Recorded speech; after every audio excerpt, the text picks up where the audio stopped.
Good afternoon. Good afternoon.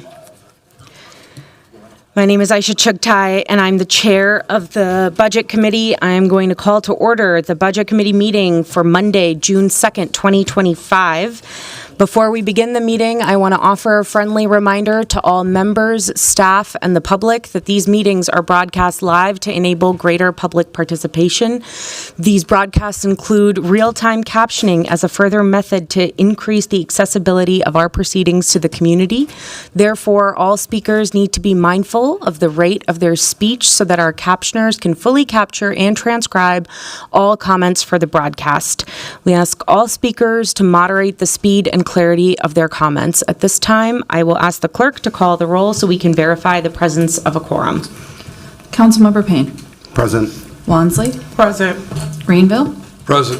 Vita. Present. Ellison. Here. Osman is absent. Cashman. Present. Jenkins. Present. Chavez. Present. Chowdhury. Present. Palmisano. Present. Vice Chair Koski. Present. And Chair Chugtai. Present. There are 12 members present. Let the record reflect that we have a quorum. I'll also remind my colleagues that we're using speaker management today, so please make sure you sign in. Before we proceed to our posted agenda today, I want to propose reordering the agenda, and then I will see if there are any further amendments. In the interest of time, I know that items 1, 2, and 3 on our agenda will take a substantial amount of time, and so I would like for us to begin with the 2025 Local Board of Appeal and Equalization Report as the new item 1, and then proceed to the remainder of the agenda as listed. Are there any objections to that course of action? I'm not seeing any, so are there any further amendments to the agenda? Council President Payne. Thank you, Vice President Chugtai. I think we should add a discussion item for financial policies and use of contingency funds. I've gotten a few questions about that, and I think it would be worth a discussion. Wonderful. Council President Payne is proposing to add a new item number 5, just to have a discussion on financial policies and the use of contingency funds. I know several colleagues have reached out about this as well over Friday and the weekend. So understand that this is of interest to others. Is there a second to the Council President's motion? Second. Any other discussion? Not seeing any. All those in favor, please signify by saying aye. Aye. Those opposed say nay. The ayes have it, and that motion carries. The agenda for today's meeting is now before us, and so I will invite our City Assessor, Rebecca Malmquist, to come and join us for the 2025 Local Board of Appeal and Equalization Report. Welcome, City Assessor. Good afternoon. Again, my name is Rebecca Malmquist. I have the honor of serving as the City of Minneapolis City Assessor, and I'm here to report back to you on the results of the 2025 local board that occurred last month, or in April. So just some basics about our local boards. It was conducted in person. This is I believe our second year back in person for these hearings, and as always, we work in partnership with the City Clerk's office and just appreciate that partnership. This is the timeline that was established for the boards for this year. The beginning of March is when I came to you and we established the special board where you approve all the policies and their procedures, and then you appointed the 3 members that we had serve. March 14th, we mailed value notices, and then March 24th, I came back before you and presented the assessment report. And the local board convened on April 15th, and we actually met the next day and were able to adjourn after only meeting for 2 days. So some of the statistics: we had 665 inquiries that were received prior to the local board. And because there are so much statutory requirements around the local boards, the next item is they were resolved 10 days or more prior to the local board. So state statute states that If our staff review a property and are able to come up with a suggested new valuation, as long as that happens more than 10 days before the local board convenes, our staff can make that change more administratively, and they do not have to be heard by the local board. So we resolved 354 of those before we actually got to the board. So the board only had to deal with 311 cases this year. And of those 311, 111 of those were value recommendations that we brought forward from my office to the local board for consideration. They heard 79 oral appeals and reviewed 121 written appeals this year. This is just for historical context. You can see here that we received 311 applications, which matches the previous slide. So up from last year, but definitely not the height. If we break this down by property type, you can see the vast majority of our appeals are on the residential side, followed by apartments in blue and commercial. So 85% of the appeals that we had this year were residential. This just breaks it down by your wards so that you can see how much market value was appealed. Those are the green bars. And then the blue squares represent how many cases we had. So for example, in Ward 1, we had $18 million under appeal, and that was 27 cases. If we look at the outcome of the local board by ward, you can see here that each of these orange bars represents what happened within each of your wards during the local board process. So you'll see it's a range of everything from the ward didn't change by anything to seeing the largest EMV decrease in Ward 5. Happy to dig into these numbers at another time with each council member if you'd like to hear more about specifically what happened in each of your wards. Happy to do that. Then if we actually look at the cases that went to the board here, the top line, the appeal sustained. So those are all the cases where the board heard those cases or read their appeal and they didn't make any change. The next line are those that the board did address. So of the $135 million that the board considered, that total was reduced to $119 million, $595. So that's about a decrease of 12% of just the amount that got decreased. This is the most important one. In statute, the local board cannot make a change to the entire property value of the entire city by more than 1%. So the total city market value before going into the boards was $64 billion. And so we can't change that percentage by more than 1%, which would be very, very difficult for us to do.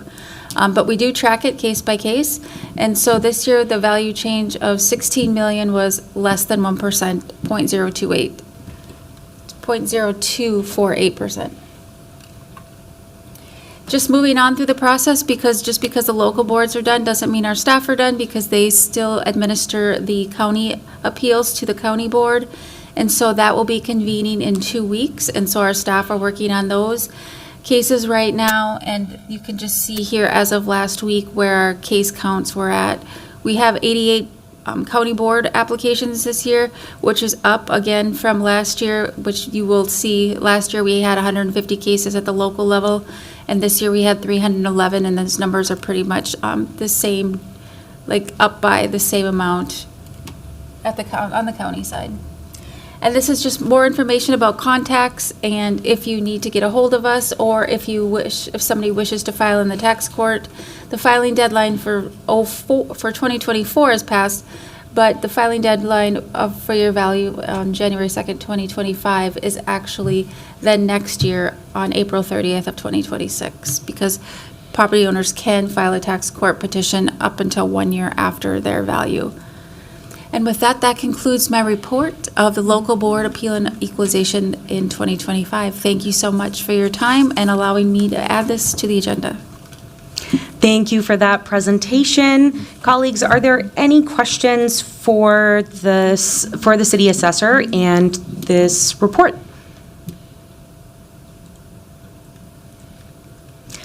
I'm not seeing any. Thank you for this presentation. Thank you so much.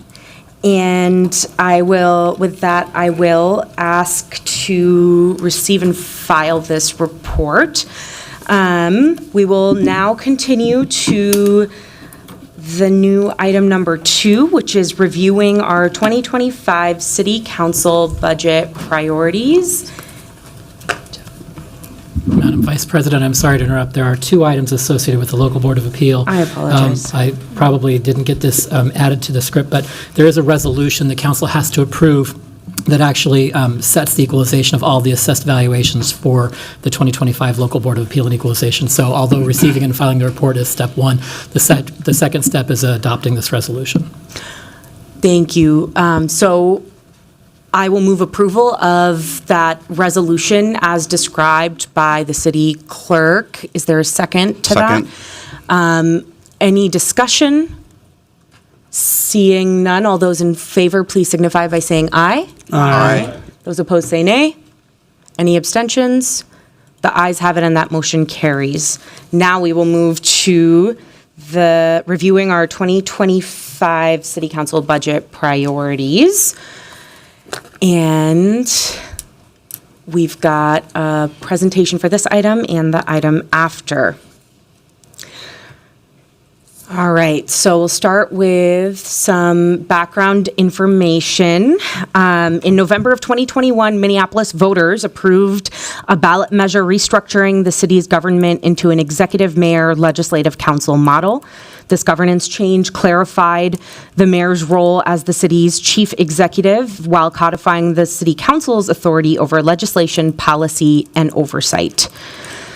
In response to this shift during the 2022-2023 council term or last term, the chair of the budget committee, recognizing the need for more formalized council engagement in financial planning, introduced the budget committee work plan. The budget committee work plan is organized around 5 areas of responsibility, which include budget committee planning, city council budget priorities, legislative department budget, financial oversight, and 2025-2026 biannual budget development.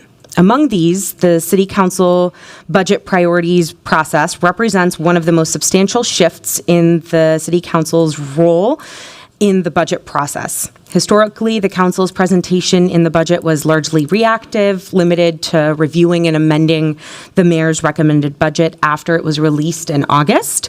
Under the work plan, the council is now organized to develop and adopt shared priorities during the spring as well before the mayor finalizes a proposed budget. This reform gives the legislative body a clearer opportunity to shape the budget in its formative stages. We'll move to the next slide. Each spring, the Budget Committee initiates the City Council budget priorities process. This structured effort begins with individual submissions from council members, which are then reviewed, consolidated, and refined by the committee. The final result is a unified list of council priorities formally adopted and transmitted to the mayor early in the budget development cycle.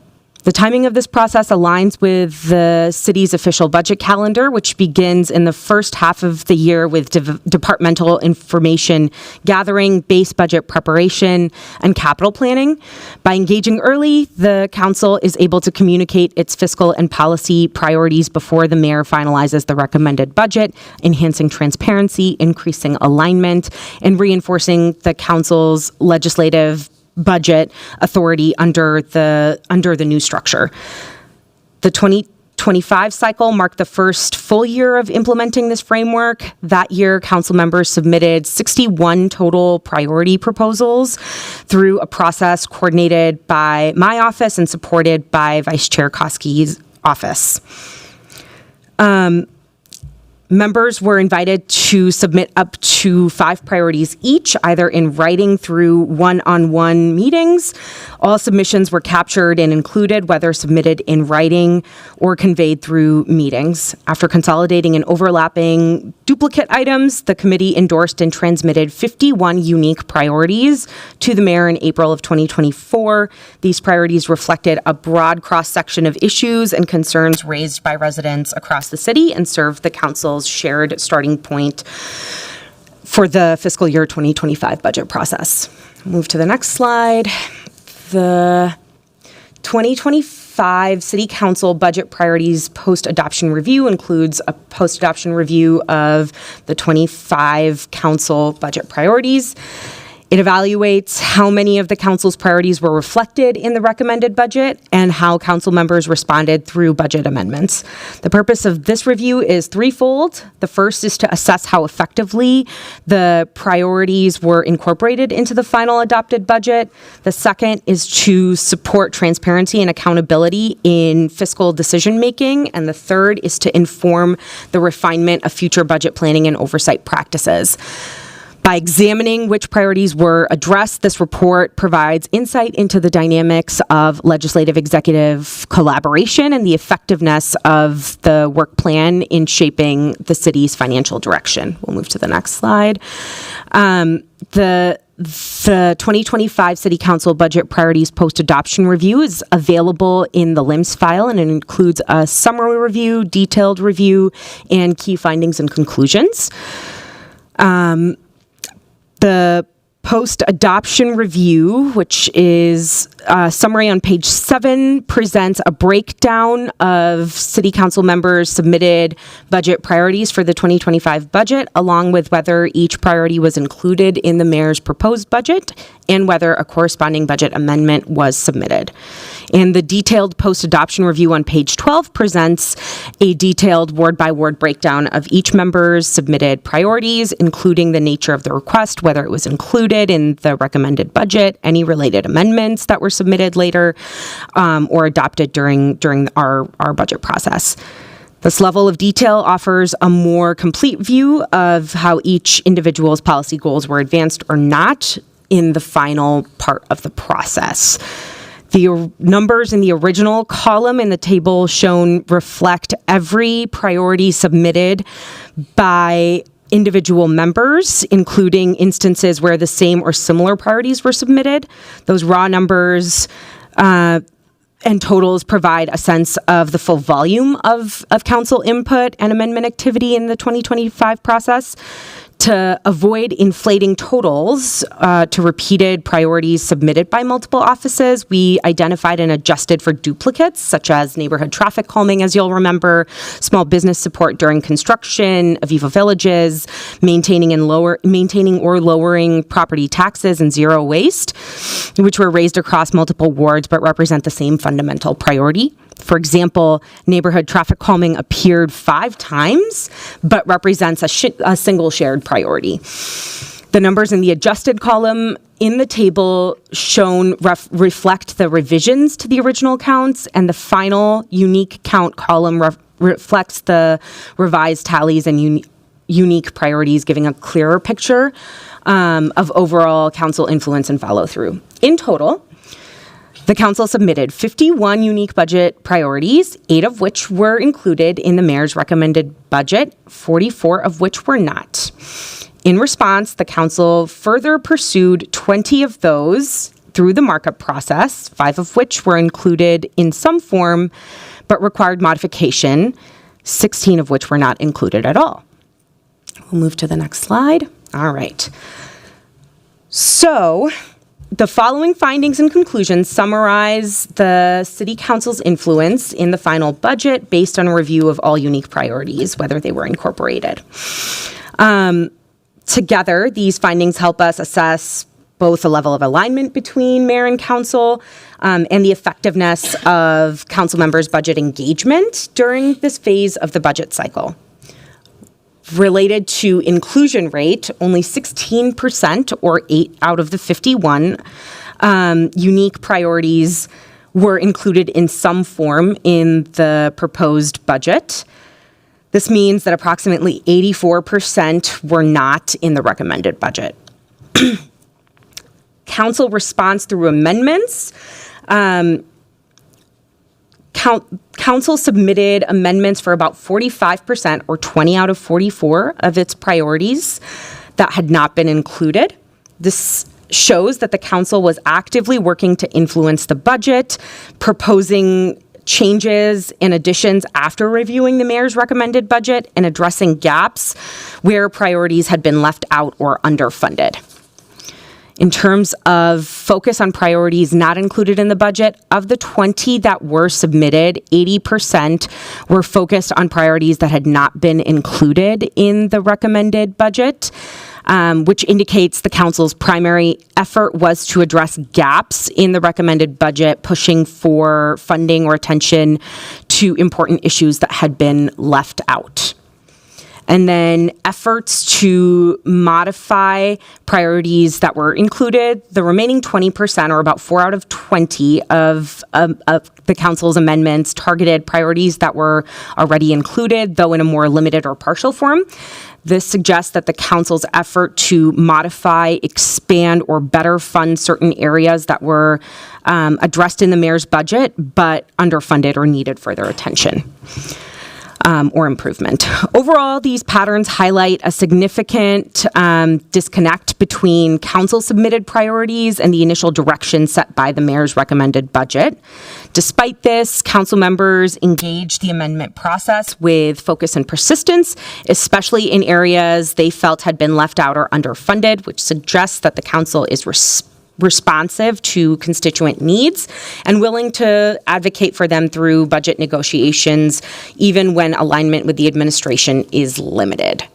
With that concludes the post-adoption review presentations. Are there any questions from the committee? I'll recognize Councilmember Palmisano. Madam Chair, I don't have any questions, but I do want to say a few words about this. I don't understand the purpose of this specific exercise. Per our city charter, the mayor presents a budget, and then council, we as a body, amend and adopt it. The mayor has informal meetings with council members. That's how it's been since my first term here, to understand their concerns and priorities, and the mayor, takes them into consideration when they work on a structurally balanced budget for the entire city enterprise. Just because we have our own budget committee now, and our own internal planning document of a work plan that says we will transmit our priorities to the mayor, doesn't mean that the administration is bound to it. There have been years in more prosperous times when the mayor has tried to make sure each council member had one or more of their priorities reflected in a budget. That was great, but not required. We are in less prosperous times, even a budget crisis, I would say. I don't use that term lightly. And taking the time to highlight what we wanted to add and did or did not get seems unproductive, and that's the most generous way I can say that. The purpose of the mayor proposing an enterprise-wide budget is to balance the widely varying needs of 22 administration departments, the legislative department, the city attorney's office, the Office of Community Safety, and the Office of Public Service. Sometimes that can include individual priorities, and sometimes it can't. We lack the clarity in all of the budget amendments that we made last year of the effect of pulling threads in the budget on the overall impact of the city. We had a priority and ensuing amendment this year that is causing $500,000 worth of streetlight repairs to be delayed across our city, just for the benefit of one small area. It took the mayor and city leadership, not city council leadership, to propose a plan to replace those funds from departmental contingency funds so that the rest of the city is not literally in the dark. We had priorities in several amendments diverting $1 million in nonprofit gap financing to specific nonprofits without any fair process or vetting, leaving other nonprofits without the ability to even be considered. I, for one, am not proud of those actions, and I certainly don't want to highlight them. Or maybe I do. Maybe I want the residents of Minneapolis to see the folly of some of the decisions of this body. I am constantly trying to explain how and why our current service level for this year's budget cycle starts at 10.8%. If we're going to talk about all the pilot programs and one-time funding that we amended and added to this budget, I'd like this decision to include data around if those were good decisions or not down the line. If we amended it, we own it. So let's make sure it was a good use of our funds before we pat ourselves on the back. Noted. I think the goal is always for the council to collaborate together and with the administration to approve a budget that reflects the needs and priorities of the residents that live in our community. And I hope that we are seeing in this report that we actually saw a pretty high degree of success in working together to align early around our priorities and to continue advancing those as the cycle progressed. I'll recognize Council Member Wansley. Thank you, Chair Chuktai. I actually do want to say thank you, as well as to Vice Chair Koski, for this presentation and for showing great leadership over the last few years in helping this body advance the priorities that we hear from our residents through our formal budget process. And as the offices that are most often in communication with residents, we are on the front lines of defense on a daily basis in navigating and troubleshooting the crisis and needs of our residents. That said, we are most equipped in understanding what our neighborhoods need most in order to be safe, healthy, and equitable. And that information and being able to have a process like you're about to talk about through the next item has allowed us a valuable framework for how we intentionally allocate the city's resources. And while I felt it was clear through the budget markup last session in December, and as you highlighted, many of the council members did not feel that the mayor's proposed budget addressed the needs that we were hearing from our residents as needing to be advanced and be responded to. And that's affirmed in this presentation where we saw the mayor only included 16% of our requests. And I just want to say thank you to my colleagues for actually taking the time to have this priority and value that we will show up for our residents and that we will address the underlying issues, because we all want to have wards that, again, are safe, that have the resources that they need so residents in those wards can lead quality and productive lives. And to hear a narrative be spent on that budget process, or having some of our city leaders say that us doing that is actually engaging in advancing pet projects, is actually also very unhelpful.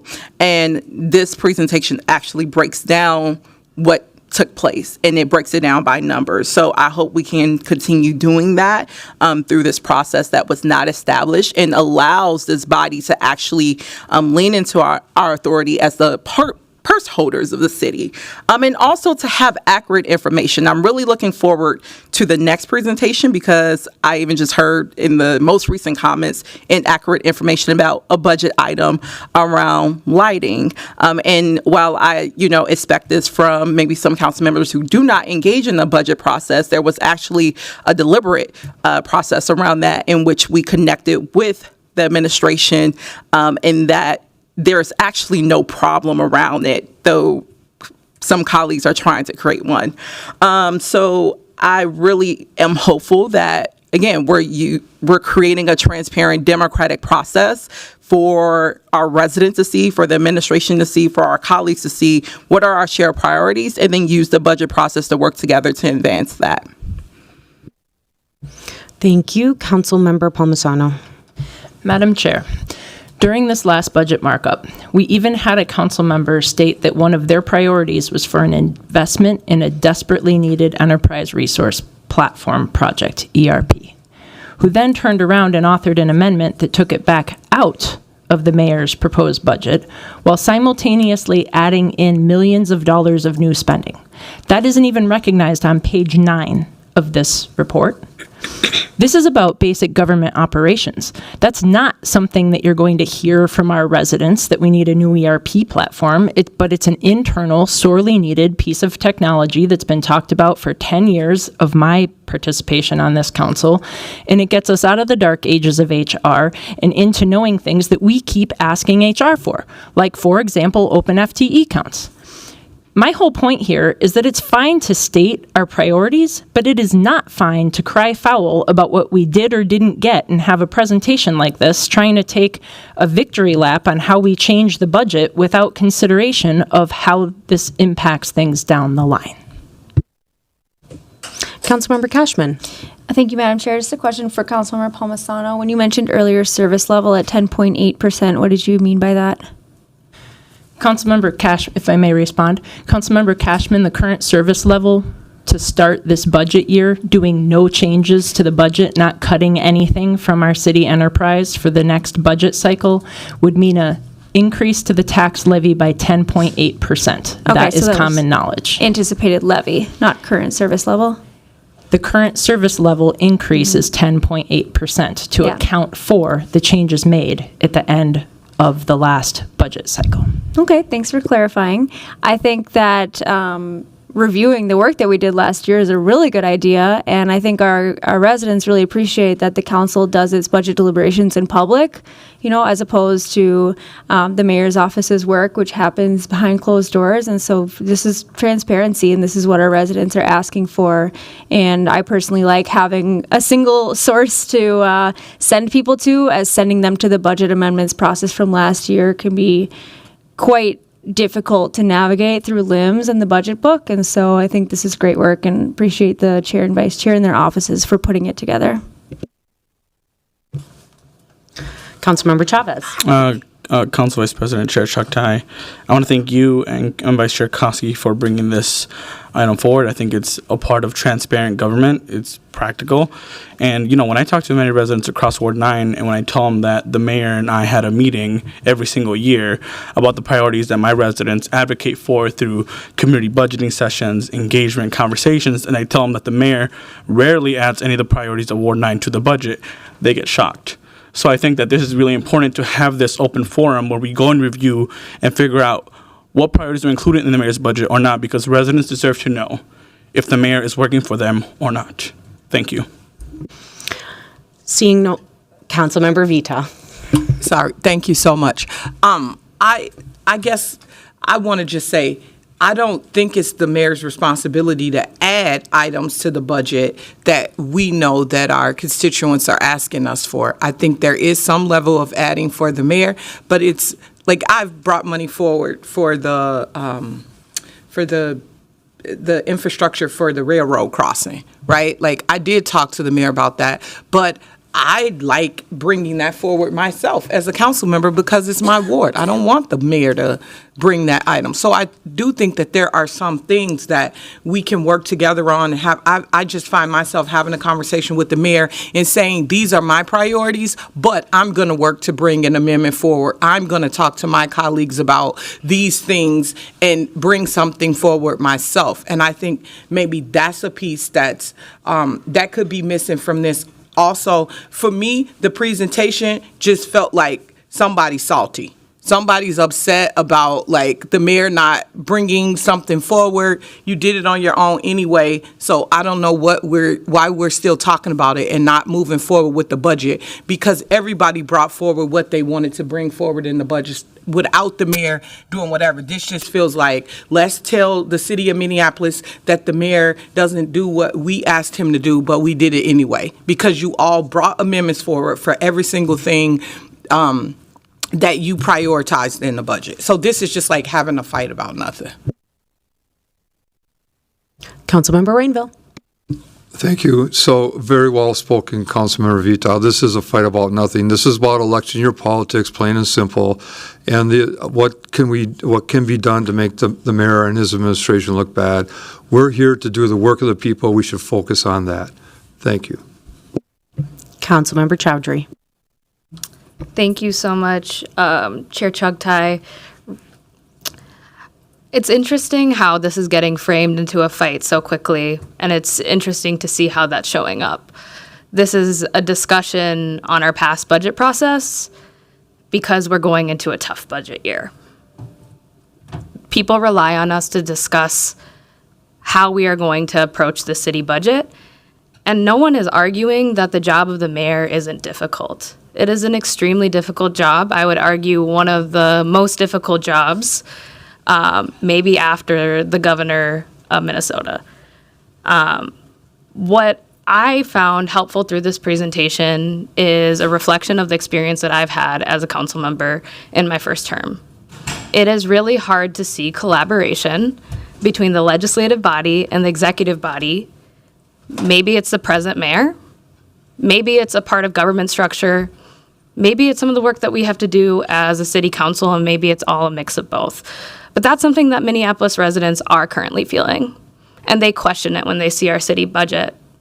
They wonder why there are 61 amendments, and this is a part of answering it. I only got 15 minutes with the mayor last time around to discuss what my priorities are, and they weren't just Ward 12 priorities. They were citywide priorities that affected everyone. And I think the real electioneering, and I wish I didn't have to go there, but like digging up this issue around lighting and trying to get press around it and make it an issue pitting needs between constituents, that's just not it. That's really not it.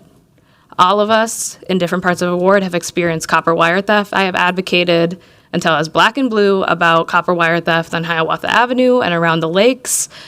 And I wish I had known that contingency funding could have been used a year and a half ago in order to address this pressing problem. And I'm really glad that it's being taken on. And I think that's actually something that Councilmember Wansley's office brought forward as an idea to the administration. But for projects like this, they don't need to go through the city council when it comes to lighting through the Public Works Department. But just going back to this presentation, the thing that I'm really interested in is figuring out, one, like, how do we actually evaluate how things are working in our current budget process and how we're spending money and where we're not spending money over years. We've been promised this evaluation outcomes tool from the Performance Management and Innovation Department. That's something that we sorely need. I want to communicate that I want to see that here through our budget process. I'm looking at our budget chair and vice chair and the rest of my colleagues because we're going to need to figure out where to make efficiencies. And I also want to be clear to the residents of the city of Minneapolis, the budget amendments that your council members made this last year account for only maybe a few percentage of the total budget. And I don't want people to get the idea that this 10% levy increase for current service level is due to those amendments. If someone would like to present the evidence for that, please do so. But my current understanding, based off of the information we've been presented over years, does not show that. There are many reasons why we're looking at a 10.8% increase, right? We have understood that our tax base has shrunk downtown. We have, as I think all 13 of us have made great strides to try to figure out how we can revitalize downtown. We're seeing cuts from the federal level. We still have to see what's going to happen at the state legislative session, and just times are tough. And there's a number of other reasons why we're looking at a 10.8% increase that I think our budget chair and vice chair could better enumerate than I could. But I appreciated the start of this discussion.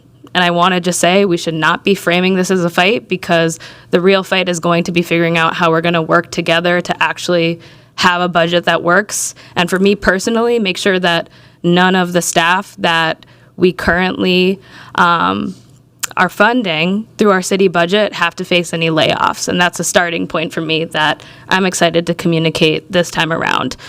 I'll also say, a lot of the projects that have come through this last budget process that we did together, community members have appreciated, whether it's safety resources into communities, the Rise Up Center, support for local businesses.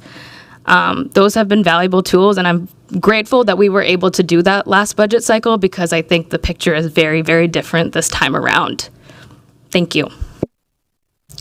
Thank you. Seeing no further discussion, I will direct the clerk to file that report.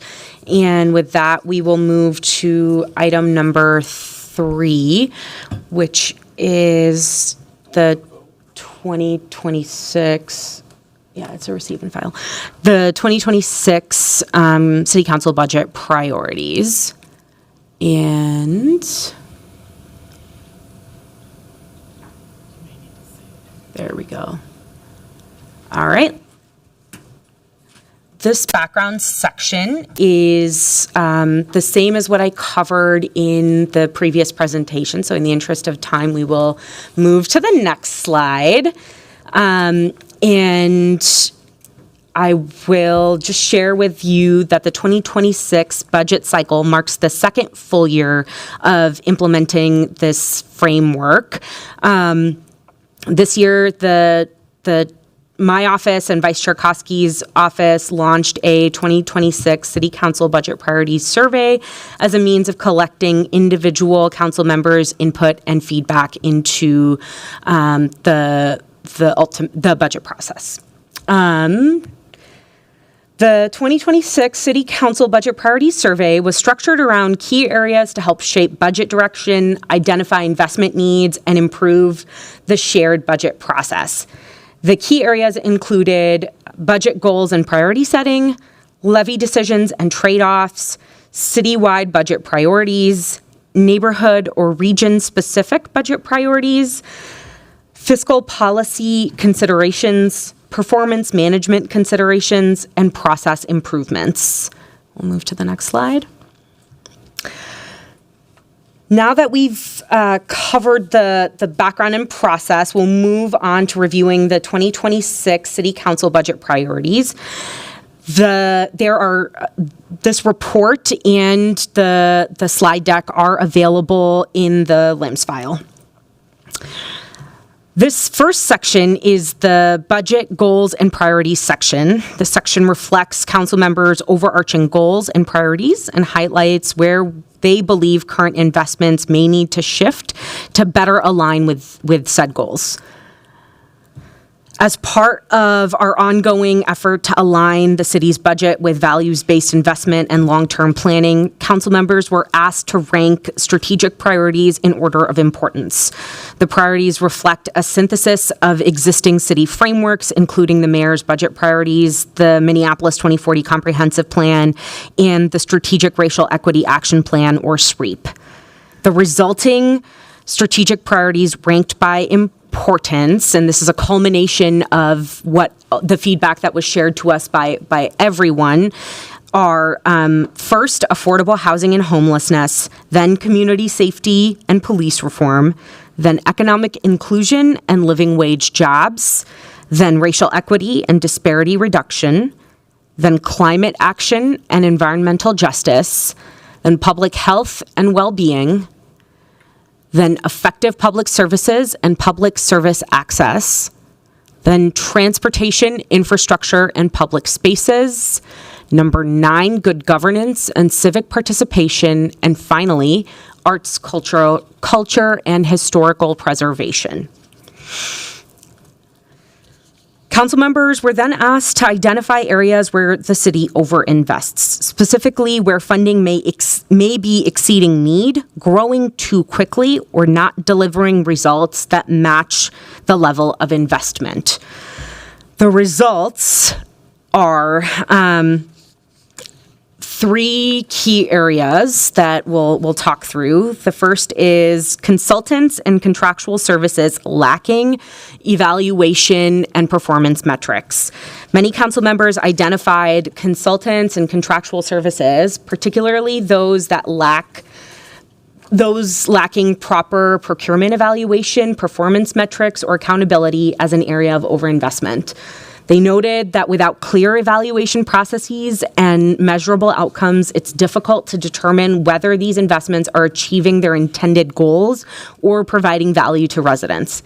Council members emphasized that all programs and projects, especially those involving external vendors, should demonstrate how they meet need or exceed established standards, deliver meaningful results, and remain accountable to their contractual commitments. Second, top-level management and high-cost bureaucracy.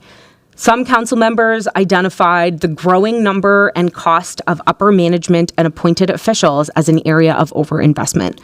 They noted that many positions are compensated at levels exceeding top-level city and state elected officials, resulting in significant administrative overhead. Council members emphasized the need for equitable pay across departments and staff. And finally, related to the police department. Here, what we heard from some council members is identifying specific areas within the police department, including traditional law enforcement, certain sub-programs, resources, and related expenses as areas of overinvestment. They noted concerns about the return on investment of traditional law enforcement strategies compared to preventative public safety approaches, as well as spending on the chief's detail, mounted patrol, police technology and software, and legal settlement payouts. Council members emphasized the need to evaluate whether current MPD investments are delivering intended outcomes and whether resources are being allocated in ways that reflect community values, priorities, and long-term planning. Continued, we'll go over 4 more areas of overinvestment, starting with vacant positions and staffing plans.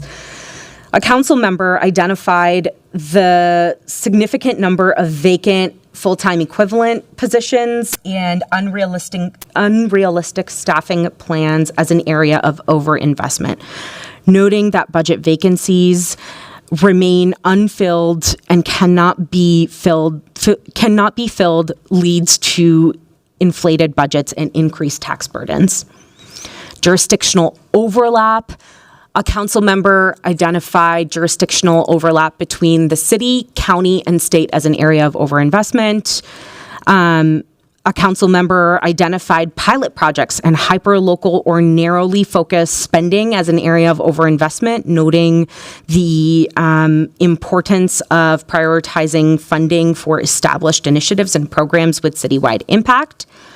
And a council member identified unused city-owned buildings and properties as an area of overinvestment, noting that they could be sold to reduce costs and generate revenue. Now, these 4 are all ones where you see that these were raised by an individual council member, whereas in the previous slide, they were brought up multiple times or in different ways.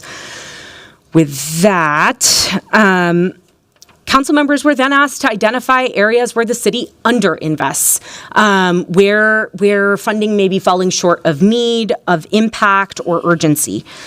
The resulting underinvestment areas include affordable housing and homelessness, and you'll note this was the #1 priority cumulatively when we asked about ranking strategic priorities as well. Many council members identified affordable housing and homelessness as an area of underinvestment, noting concerns regarding insufficient funding for affordable housing and homelessness in general, and lifting up specifically the Affordable Housing Trust Fund, the NOAA Preservation Fund, affordable housing preservation and maintenance, multi-generational family housing options, senior housing, low barrier shelters, supportive housing projects specifically. Council members emphasized the need for sustained investment to keep residents stably housed and to stay on track towards long-term housing goals. Next, many council members identified neighborhood traffic calming, you'll be shocked to learn, as an area of underinvestment. They noted that despite high demands, increased driver, pedestrian, and cyclist injuries, and the city's commitment through the Vision Zero Action Plan, current funding remains insufficient to meet the needs and public safety goals. Next, climate programs and initiatives. Some council members identified participation in these programs remains low, particularly in low-income and renter communities, and emphasized the need for targeted, well-funded efforts to expand accessibility, awareness, and engagement. Next is proactive enforcement, where council members noted proactive enforcement's role in advancing housing and tenant protections, workers' rights, public health, climate action, environmental justice, and community safety, and noted the need for increased housing inspector and stronger code enforcement to uphold tenants' rights.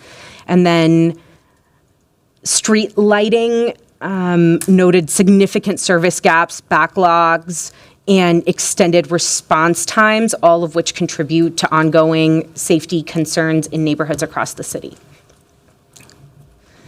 Continued, additional areas of underinvestment. So a council member identified basic services and 311 response as an area of underinvestment, with noting delays in response time, basic service delivery, and negative constituent and resident experience. A council member identified ADA compliance, in particular public spaces like sidewalks and crosswalks that don't comply with standards. A council member identified the health department and the withdrawal of federal funding and its impact on our ability to implement public health approaches on several issues. A council member identified public bathrooms, noting that peer cities provide these types of facilities. A council member noted violence prevention funding, noting GVI, group violence intervention, youth group violence intervention, next step, community trauma response, safety ambassadors, and other specific initiatives. A council member identified the Ownership and Opportunity Fund as an area of economic development underinvestment. And a council member identified frontline employees and the need for strengthening staffing, compensation, and retention for critical services. A council member identified youth as an area of underinvestment. A council member identified immigration services, and a council member identified zero waste, noting in particular the city's public stance on the closure of the Hennepin Energy Recovery Center that lacks the investment at the scale necessary to divert waste effectively. In the next slide, we asked for council members' perspectives on how the city should fund its priorities and inform its approaches to the tax levy in this upcoming year, and where reductions may be appropriate. As part of the council's responsibility to ensure financial stewardship, budget, burden mitigation, and overall budget responsibility, council members were asked to indicate what range of property tax increase they would be comfortable supporting. The adopted levy for 2025 was 6.8%, and the projected increase for 2026 is 10.8%. Council members' responses range from 0 to 8%, with no respondents supporting a levy increase above 10%. The most commonly selected ranges were 2 to 4%, 4 to 6%, and 6 to 8%, indicating general support for a moderate increase. Next slide. Council members were then asked which priority areas they would support for increased investment, even if it meant a higher property tax levy. Council member responses indicated strong support from increased investment in affordable housing and homelessness, even if it resulted in a higher tax increase. Some council members indicated willingness to raise the levy for increased spending on other priorities. In the next slide, we asked where council members were asked to provide additional context for their previous questions. So on affordable housing and homelessness, they emphasized the urgency of addressing a multi-million-dollar funding cliff, the risk of losing state and federal funds, and the impacts of housing on public safety, public health, and economic vitality. They cited programs and projects such as the MPHA, Stable Homes, Stable Schools, Shelter and Transitional Housing, Affordable Housing Preservation and Maintenance. Council members identified transportation infrastructure and public spaces and emphasized the need for increased and scaled investments in neighborhood traffic calming, improved public transit access, and enhanced public amenities like benches, public restrooms, etc. council members emphasized on effective public space and service access, the need for maintaining essential city services. A council member identified climate action and environmental justice and emphasized the need to expand green programs and projects, including weatherization, building retrofits, and the expansion of recycling and composting.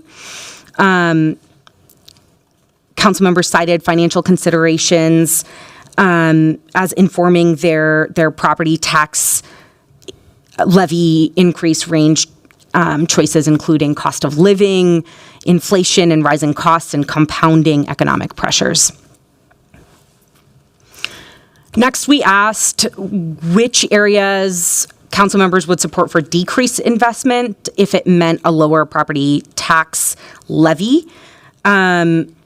The general themes here were good governance and civic participation, racial equity and disparity reduction, and arts, culture, and historical preservation. And some council members indicated a willingness to reduce spending in other priority areas to lower the levy. When asked for additional context on strategic prioritization and reduction, many council members emphasized the need for a more intentional approach to budget reductions, prioritizing essential services such as public safety, housing, and basic city services while identifying lower priority areas for potential cuts. They noted the importance of aligning spending with clearly defined core priorities, especially a high levy environment where trade-offs are unavoidable. We heard performance management and data-driven budgeting, pointing to areas like consultants and contractual services where there's a lack of metrics. We saw fiscal discipline and levy concerns. Generally, there was an emphasis that a 10.8 property tax levy and the direction that represents is one that's unsustainable, and noted the importance of making reductions in low priority areas. And that council members would not support a higher levy increase without first seeing spending reductions. On accountability and oversight, a council member emphasized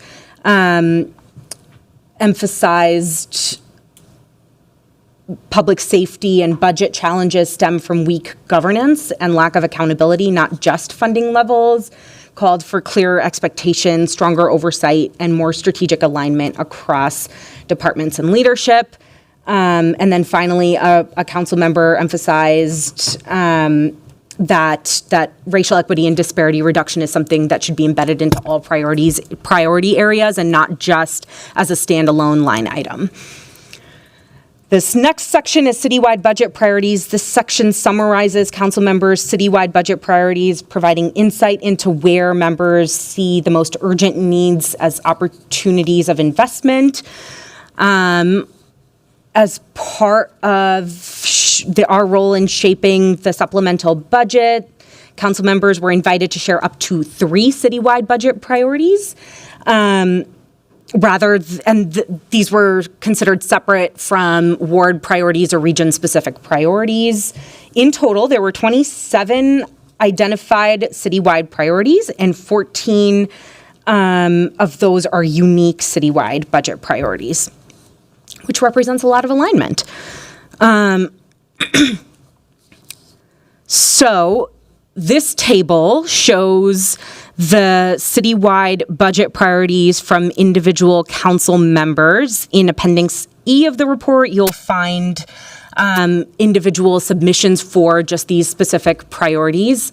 I'm going to pause here instead of reading these off and see if any council member would like to take this opportunity to speak to any of their citywide budget priorities that they submitted. Not seeing any. We will continue. Oh, I see Councilmember Palmisano. Madam Chair, I'll go ahead and share. I actually had a lot of things to share about every one of these categories, but I said it in my question response thing, the 84 questions that you asked us, and I'll say it again. My only stated priority is to reduce spending and limit any increase to the property tax levy. I understand that a small increase to the levy might be inevitable just to continue our current service levels, but this is why I didn't have any additional or new asks, because you can't do that and decrease the budget to the level that we need. So I'll just put that out there. Thank you. I'll recognize Councilmember Wansley. Thank you, Chair Chugtai. I think it's also important to name, because I've heard this come up a couple of times with the conflation of new spending and reappropriation of existing dollars, which many of us looked at also using as funding sources for budget amendments even last year. So just in your prior slide, when you said we're going to take a look, hopefully with the mayor's administration providing performance metrics around their programs, and not just at the department level, so we can see the full roster of what are we funding, how are they actually meeting the needs of our residents and overall enterprise functions. Then we could look at where can we use those dollars to support key priorities, as you know, what's illustrated on the slide. So I just need to make it clear, new spending is not the same as using existing dollars in someone's budget, in a department's budget, and repurposing it for a different project. Councilmember Ellison. Just chiming in, we have a tough task ahead of us with this budget in this year, and maybe tougher than I've been here 8 years, and this might be one of the toughest situations we're going to be in as a council. And I think that it is really important that we highlight a lot of what Councilmember Palmisano is saying in terms of being mindful and being aware of how spending and how we're moving forward in that way. I also think it's really important to talk about the downsides of austerity measures and how they affect the most vulnerable populations and exacerbate problems like homelessness, like unemployment. Sometimes when we are not taking active measures, when we sort of lean into austerity, we can prolong episodes of economic downturn. We can prolong people toiling through the very systems we're trying to support them out of. And so I just think it's really important for us to highlight that, because we have to hold both, because we can't just increase the levy endlessly to solve those problems, but we can't, in my mind, lean so hard into austerity that we basically leave people in the dust. And so that's sort of the thing we have before us, and just wanted to highlight that it really isn't as clean and clear the direction we need to go as a council, because both austerity and increased spending can sometimes have negative impacts on the exact same populations. So we've really got to move forward diligently, and I know that we all know that, but I wanted to kind of name it because I think that that's a little bit of the tension that we're feeling on this dais, and it's just those different approaches kind of coming right to the surface. Councilmember Chowdhury. Thank you so much, Chair Chugtai. For me, I put down affordable housing production and thinking about deeply affordable, that whole bucket of types of housing that you listed out in the presentation. And for me, I think this is about making sure that we're not cutting into the investments that we've made in prior years, or finding creative ways to continue making investments, whether it's finding ways to add additional funding to the Affordable Housing Trust Fund, or if there are things that would support policy to incentivize more affordable housing creation, right? We oftentimes talk about the Build More strategy kind of coming to a halt across the nation, and in our biz committee talking about not seeing as many cranes in the sky. And the real people impact of that is, in a time where we're about 100,000 units behind statewide, there are individuals that are looking for housing that need supportive housing, that are trying to age with dignity in our city. And so that felt like a big priority for me. And then I also put neighborhood traffic calming, because that's something that I hear from community members all the time. I feel positive that we can get increased support from the state legislature this time around, so we might be able to take that funding and put it right into our budget, which is exciting. And also, hopefully, if we didn't spend down the funding from last year, just continue to move forward in these projects, especially as we're looking at municipal state aid road pilots that have often been missing or have been missing from traffic calming. And the last thing that I'll just note, in speaking to the tension that we're feeling, and I shared this earlier, but I think I want to continue to kind of harp on it, is we don't have an evaluation tool to determine how things are working, to understand the efficiencies. Department heads are given the task of coming to present to us, and they're going to give us their best presentation so that they can get the funding they need. They are not the right people to ask where we should cut, and they shouldn't be. We need some independent evaluation of this, and I know that there's work that's going to happen in performance management and innovation. I would really like to see that work soon here before we start getting into the meat and potatoes of this budget process. But I also think this is a place where our auditor can lean in. Like, we need independent evaluation separate from the executive branch, separate from the legislative branch, to give us the information that we need. And I don't think Minneapolis residents realize that we don't have this tool in our back pocket to kind of make these decisions. And we were really, really fortunate for a number of years to not have to think about spending cuts. But unfortunately, that's the place that we are in, as are many cities and jurisdictions across the board. Thank you. Thank you. Next, I'll recognize Councilmember Vita. Thank you, Chair.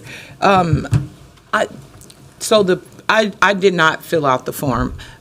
It was a lot to do.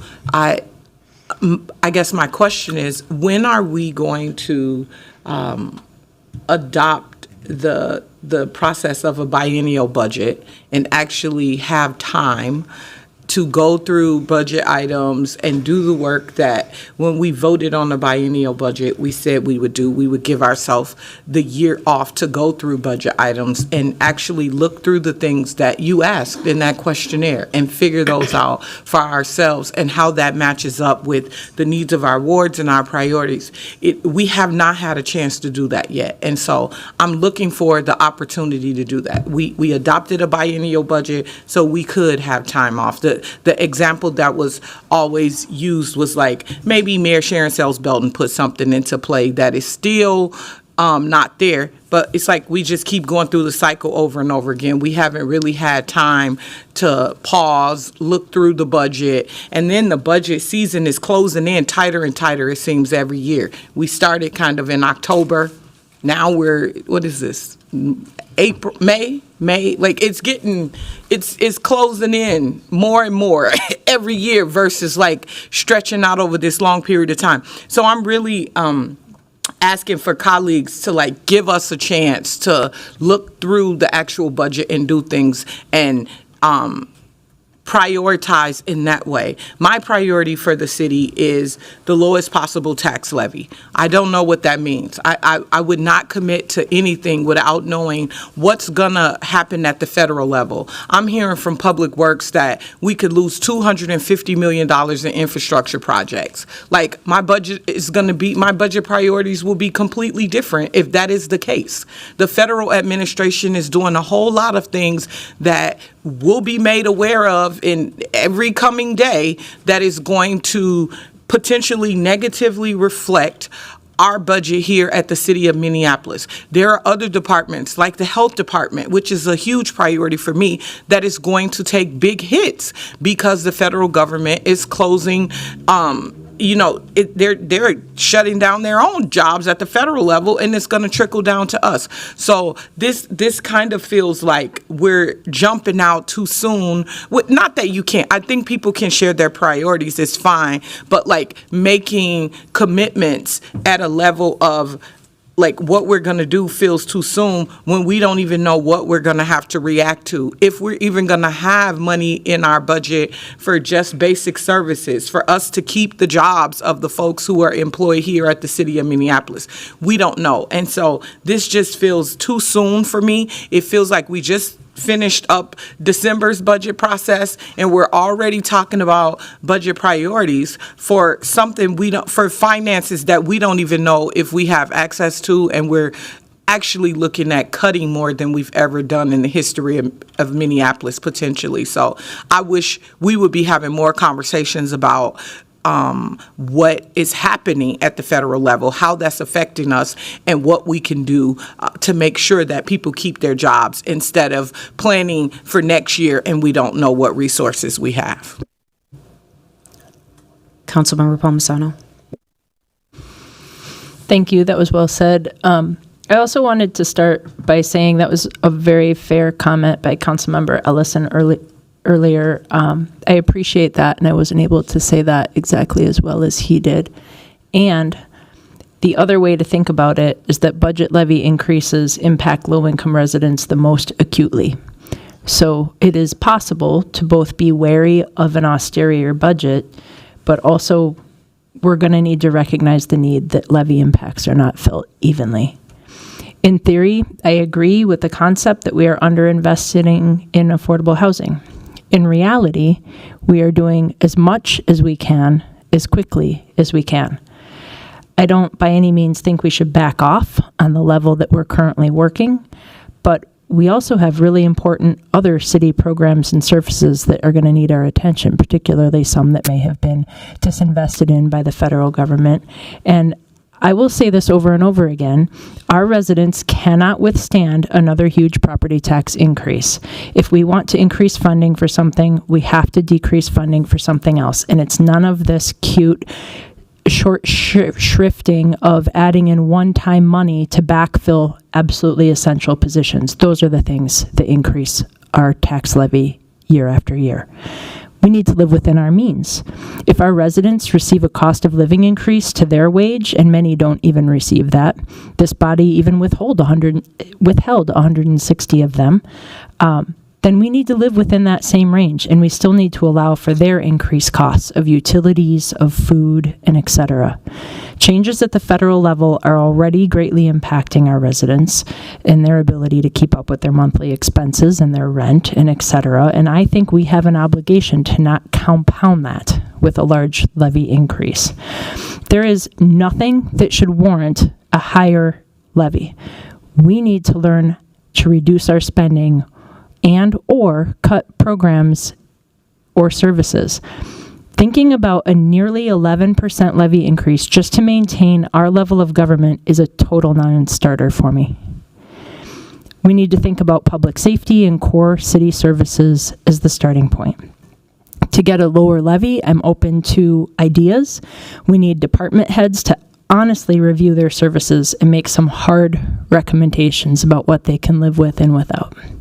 And we as a council, I think, and this is why I keep getting into queue here, we need to temper our expectations. Councilmember Wansley. Thank you, Chair Chuktai. Something else that I know colleagues and I have been discussing, and actually Councilmember Chowdhury brought this up, is this is also a really prime opportunity for us to lean into our intergovernmental relationships and partnerships.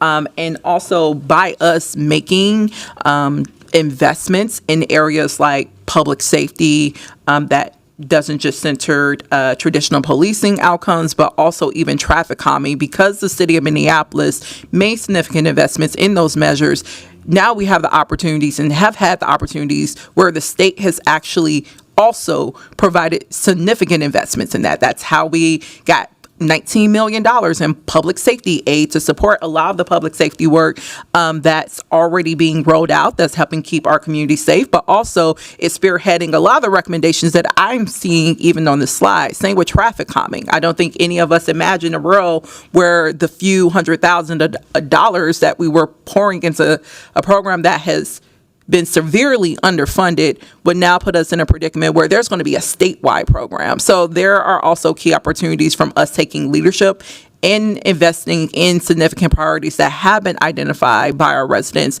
that have allowed us to tap into other intergovernmental resources. And I see that as a prime opportunity that's highlighted here. Same with immigration resources. I think everyone recognizes that's going to be a key need. And I think as some of our colleagues are balancing this dynamic of cuts being made at the federal level and how that's harming some of our most vulnerable communities. Many of us are also thinking, okay, how do we leverage the resources that we have here to show up for those communities, like our immigrant residents and undocumented residents? And leaning into austerity doesn't get us there too for those key constituencies. And I would name this for actually our staff memo follow-up, because I asked this also in my meeting with the mayor's team around budgeting, was around actually what is this evaluation plan that they're going to be leading with as he's considering his budget proposal ahead of the August presentation, so that we can also understand how his team went and looked at the hundreds of programs that are operating now and what metrics are they using to evaluate either the reduction or removal of services prior to it even getting to us having to do that. So I will note that for a staff memo, if they can share with us the evaluation plan that they are using and when the results of that can be shared with council, because I have not received follow-up on that piece, because I think that is the biggest component. None of us want to make arbitrary cuts to programs, especially programs that in recent years, that's what we've seen, or at least what I've seen during my tenure on this council. Most of the programs that have been targeted for cuts are the ones that we have recently initiated, from sidewalk plowing to other housing proposals or programs. The safety ambassadors programs were also on the chopping block. Transit safety services were on the chopping block at one point. These are all recent programs that now we're celebrating. Now our residents are benefiting from, but without evidence-based or performance metrics in place, then we get into this place of actually the politicization of these programs. And I think that's not where we want to be. So the more we can have a clear evaluation plan that's provided by the administration or work with our own legislative staff to develop that, I think that is how we want to go into this budget season in making decisions. All right, I'm not seeing any further discussion from council members looking to speak to specific citywide budget priorities, so we'll continue with this presentation. So over these next two slides, we will narrow down or conduct like a thematic analysis on what we saw from the 27 submissions. When we line up the citywide budget priorities with our strategic priorities, the top three areas of focus that council members saw was 1, transportation, infrastructure, and public space; 2, community safety and police reform; and 3, affordable housing and homelessness. Next slide. Now, narrowing from 27 unique or individual submissions down to 14 unique priorities and the top 3 themes, the top 5 areas where we saw shared priorities come in were affordable housing and homelessness, and everything from affordable housing production to preservation and maintenance to shelter funding and homelessness response, neighborhood traffic calming, minimal increase, maintenance, or lowering of the property tax levy, the Office of Immigrant and Refugee Affairs and their capacity, and geographically even redistribution of neighborhood safety department resources. Those were the top 5 areas of shared interest. In this next section, which is, we're going to go over the neighborhood or region-specific budget priority submissions as the areas of most urgent needs and opportunities of investment in. Council members were asked to identify up to 3 neighborhood or region-specific priorities. And these are anything from, say, this specific ward to this is a priority that's going to benefit downtown, which overlaps multiple wards, or the south side, which overlaps multiple wards, or the north side, which, again, overlaps multiple wards.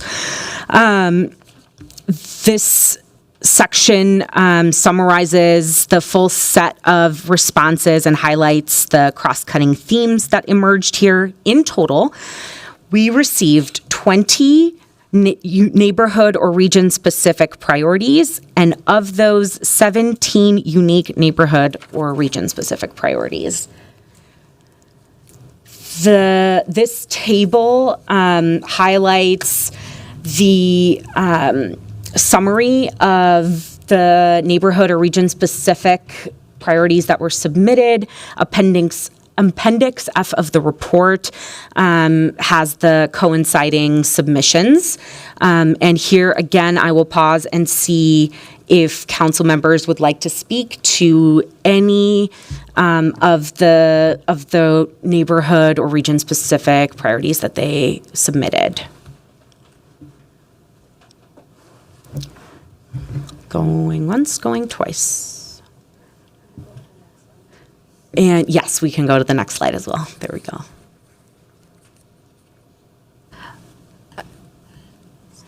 Sorry, I'm struggling to put myself in Councilmember queue. Chowdhury. I'll just quick speak to mine.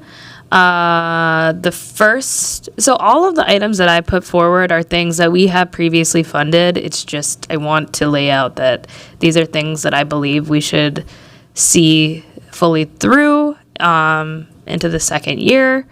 So the South Minneapolis Community Safety Center, many residents in the 3rd precinct and across the city want to see the South Minneapolis Community Safety Center become reality. There is this timeline of second quarter of 2026. I don't want a financial barrier for that to happen in order for the safety services to be in place with our 3rd precinct officers at this location. The second is a transportation safety coordination program. Just an update that I've gotten from the neighborhood safety department. This was an allocation that I made when I first got onto the city council in 2023. They're currently in the design phase of this transportation safety coordination programming. It might be called something entirely different, but it will be related to transportation safety. But with an abundance of caution that they don't spend down the money this year. If they need more time to complete it, that's why I put this on there. And then last budget cycle, me and Council Vice President led on a budget allocation for small business construction hardship loan. If you go over to Hennepin Avenue, or if you have been on East Lake Street, particularly the farther eastern part, when there was Beeline construction, those were areas that struggled. I believe we have another corridor that's listed, might be Lowry. I know that CPED is having current discussions about how they want to get this program up, and so that money has not been spent yet. It's kind of in the hands of our experts in that department, and so I just want to be able to see that through. Thank you. And next I'll recognize Councilmember Jenkins. Thank you, Chair. And, I don't have a priority listed here, but, I certainly have been trying to foreshadow what I'm hoping doesn't occur, but we've already heard that, there's some $200+ million that are being pulled back from infrastructure projects, and it has the potential to impact the infrastructure project at 38th and Chicago or George Floyd Square. And, I really hope that we can revisit this issue so we can make sure that those funds are being expended to create the kind of infrastructure that intersection deserves and needs in order to improve the public safety, the livability, and economic improvements at George Floyd Square. So I just wanted to make that comment. Thank you. Thank you. And next I'll recognize Councilmember Cashman. Thank you, Madam Chair. I just wanted to comment on this $250 million. I think that was perhaps like speculation, or if Councilmember Vita has the actual like numbers on that, if you could please share it with me, that'd be great. I don't want like the community and or media to be picking up this number and to be hearing that as fact if we don't necessarily know. Well, I did not say it was fact. I said that I was told by Public Works that could possibly be the number. And so you should listen. I didn't say that 250. So if the media picked it up, they would pick me up saying exactly what I said. And I was told that by Public Works. As the chair, you probably should get the number from them. Thank you. So what I wanted to reiterate was like, let's not speculate on funds that we haven't necessarily lost. I do know that we are at risk of losing funds, and I can try to find out an exact number on that. But just wanted to note a reflection here that in the beginning of the presentation, infrastructure, transportation, and public space was listed 7th in the list of priorities by council members, but then was the top of the list for like citywide budget priorities that council members listed. So it shows me that, you know, maybe the survey, like people got through the survey and realized, oh yeah, that actually is a very important priority for our wards. And I think it's very important that we don't let our infrastructure crumble and that we continue to make investments in this. And so just reiterating that it's an important place for us all to make sure that Public Works has what they need in the years to come. Yeah. Thank you for that additional piece of context or for your comments, Councilmember. I think I'm just going to have Melissa just add some additional pieces of context that help distinguish between those list of top 10 priorities and what we saw from as emerge as themes. Go ahead. There we go. Melissa Hill, Senior Policy Aide for Councilmember Koski, Vice Chair Koski. So Councilmember Cashman, to just further contextualize that a little bit, in reviewing the responses, it did emerge in the overall lower on the list, but the reason it arose later was because there was such a significant amount of council members raising specifically the neighborhood traffic calming program as a budget priority. So with that, it then rose to the top of the list. I think in the previous slide, it showed that there were 9 individuals who had raised that. So that brought it to the top of the list, as that was a significantly higher number of individuals. So despite that, it was lower as an overall priority. That one specific program was the reason in this section it rose higher.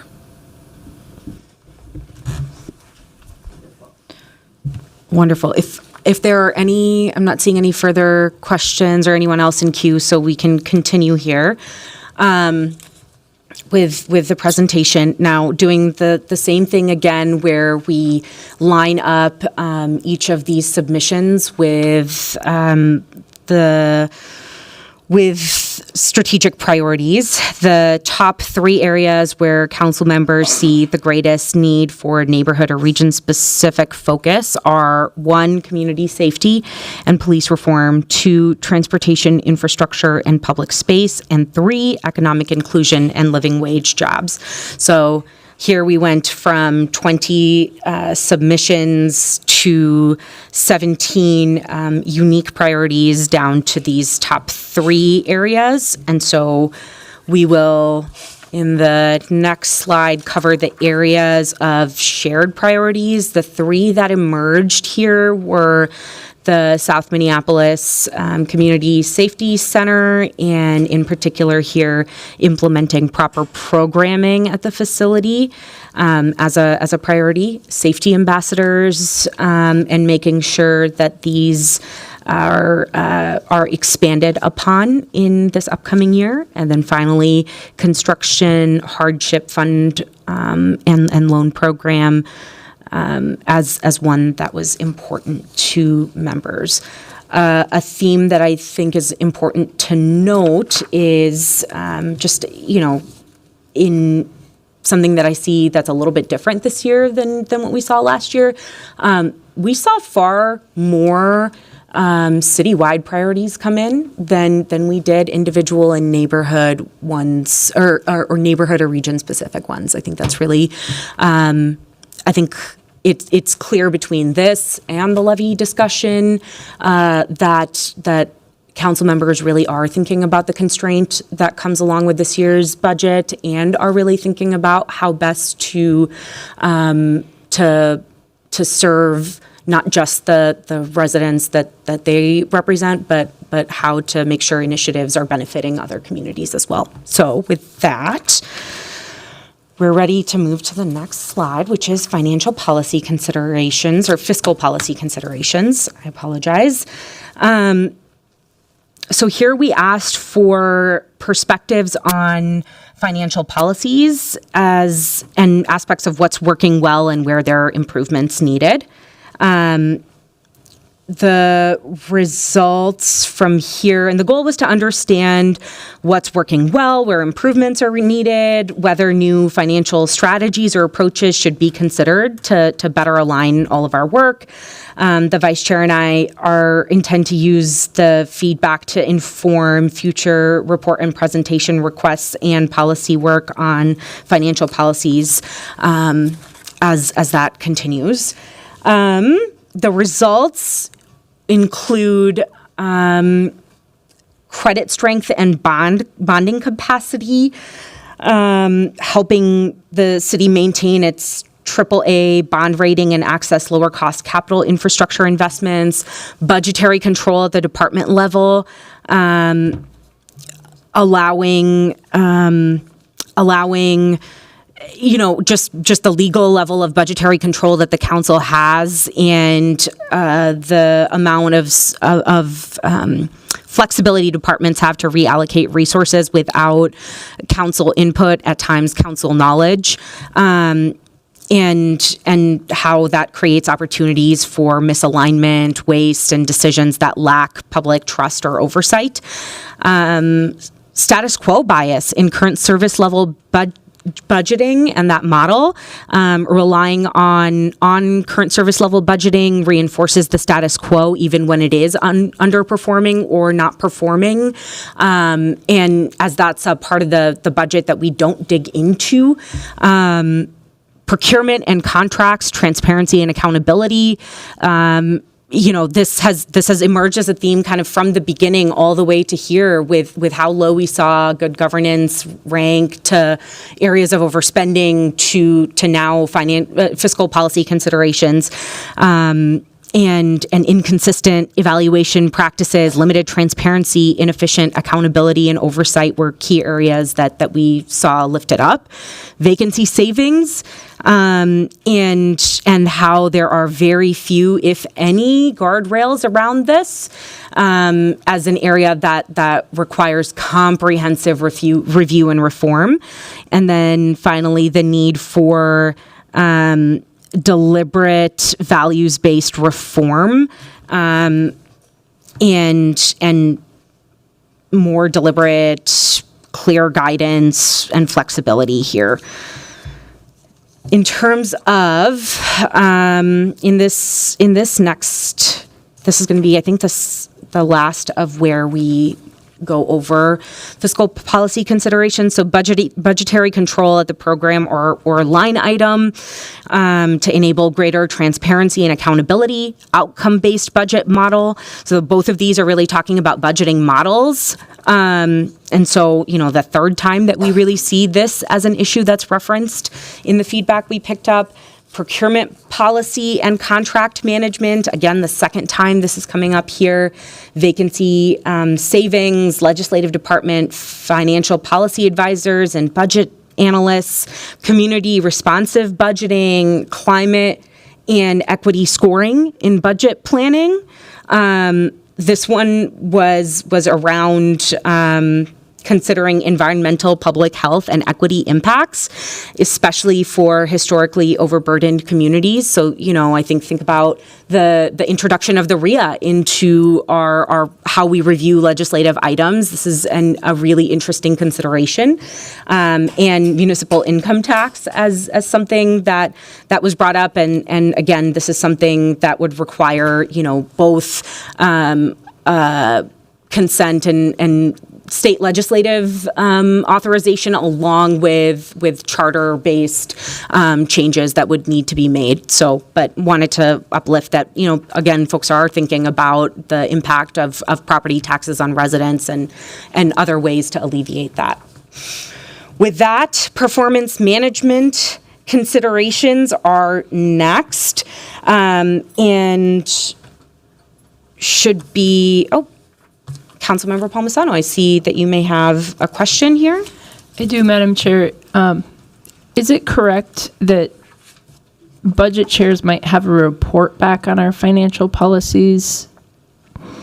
It's under like a third party review, like from ABDO or somebody. It's undergoing review by our attorneys, and we have a meeting on Friday with the clerk and the attorneys, and to go over the attorney review of those policies. But haven't we had it since like December?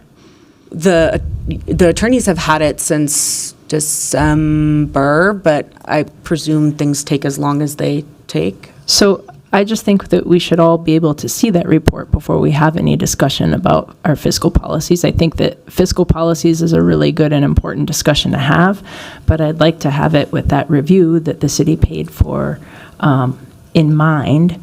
I did make that comment in my survey responses, but it feels weird to be trying to have this discussion without it. But, when you think of general fiscal policy, one of the things that was said a little earlier is that many council members identified consultants and contractual services, particularly those that are lacking proper procurement evaluation, performance metrics, or accountability, as an area of overinvestment. I think it would be valuable in the go-forward nature of this budget priorities exercise, so thank you for that, instead of the retroactive look. Does this mean that this body, here's what I would hope for fiscal policies. I would hope that this body will stop proposing budget items or amendments that do not have proper procurement evaluation and accountability as part of them.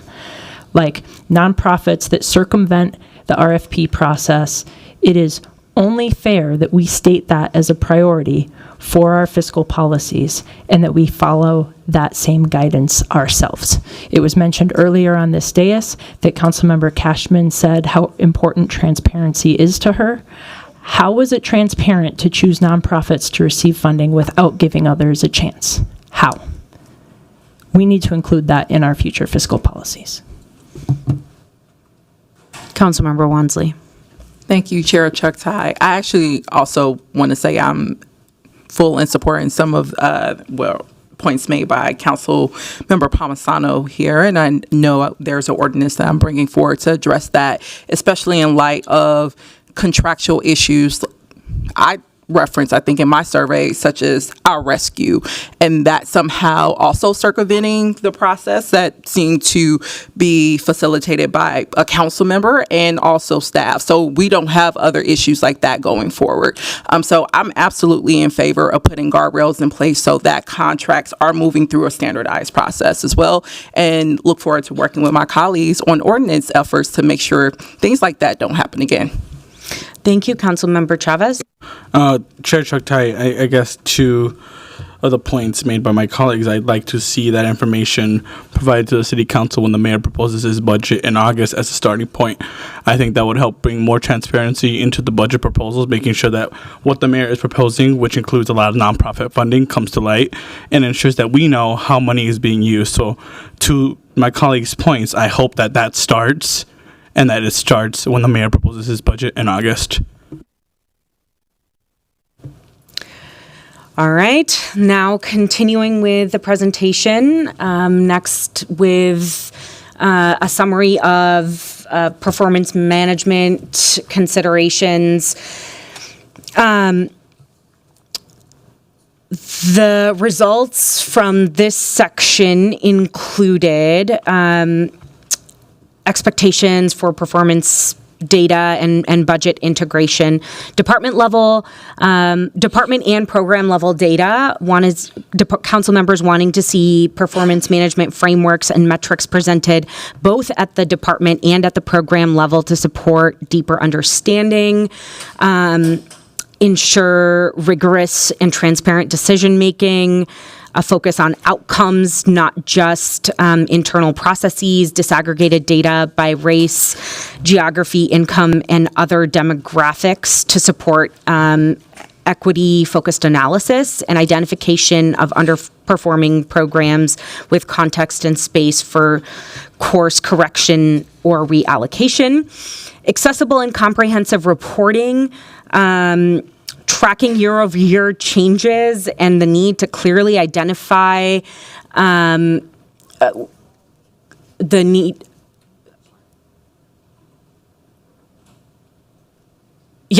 The need to identify I'm sorry, I lost my spot. Okay. Wanted to see a review of previous years and new items to understand trade-offs and impacts, and the need for independent oversight and stronger capacity. Council members emphasized the need to strengthen the city's performance management systems and introduce independent analysis with their budget decisions. And we'll go to the next slide and the one after. Yep, one more. All right, and this is the last section, which is process improvement, capturing suggestions for improving the structure, timing, and workflow of the annual budget process. Our goal was to identify what aspects of the process currently support clear, collaborative, and informed decision-making, and where adjustments could strengthen the process and outcomes. And we plan to share this feedback with the budget director along with performance management and innovation to help make sure this feedback continues to be captured. Next slide. I'm going to run through these really quickly. And in terms of the feedback here, the budget, the major themes, and there are actually several here. Budget address as a positive example. Seeing the mayor's budget address telling a cohesive story that links financial decisions to resident impact, and that council members found this to be a helpful approach and would like to see it more so reflected in formal budget materials. The lack of alignment with strategic plans, and that the budget book and the recommended budget do not clearly reference or align with adopted strategic plans, and it makes it harder to assess whether proposed investments are serving long-term goals. Next, we heard no retrospective or long-term outlook, that materials lack reflection on prior year outcomes and offer very little forward-looking context beyond the biennium, and that this gap limits the ability to assess the trajectory or sustainability of proposed investments. Insufficient context and narrative around budget changes. Again, this comes up especially in the year-over-year context. And makes it hard to understand where and why cuts are happening and how those trade-offs shaped changes. Insufficient program level and line item detail. This has come up over and over throughout different sections here. Improved online tools, but finding that navigating them is still a barrier. So the use of OpenGov and online budget tools is something that council members find benefit in, and that usability and user friendliness remains a challenge. and then compressed timeline limits review, and just that departmental hearings. And when they wrap up and when those next steps in the budget process take place, compresses the timeline and places a tremendous amount of pressure on council offices. We'll move to the next slide. Overly technical and lacking analysis. Presentations are really technical and do not explain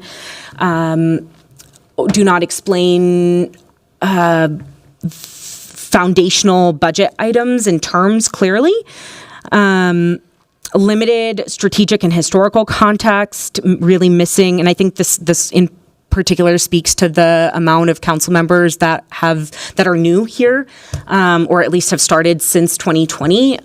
So I think that is really clearly reflected here. Unclear drivers of the levy, clarifying the cost of current service levels. I think this was a lot often connected to insufficient detail, insufficient context, and then the need to have more time to review.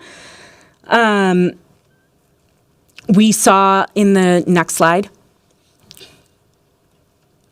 feedback on departmental presentations.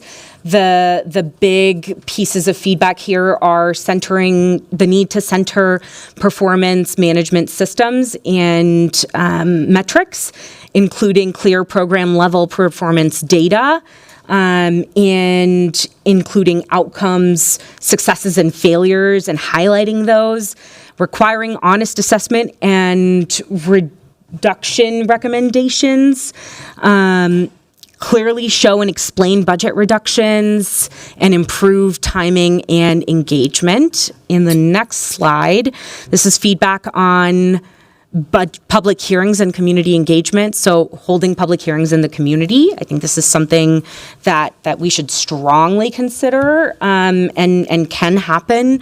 Improving timing and early access, and in particular how late that truth and taxation hearing happens, and that it's too late for us to incorporate the feedback that we receive. I know there's some statutory considerations here, but this is a really a salient argument or point. Better promote early hearings because some of those early hearings are often not that well attended or are dominated by organized interests in our city. And maintaining evening scheduling and making sure that hearings are evaluated as a part of our process. And then next slide, and this is feedback on the markup process.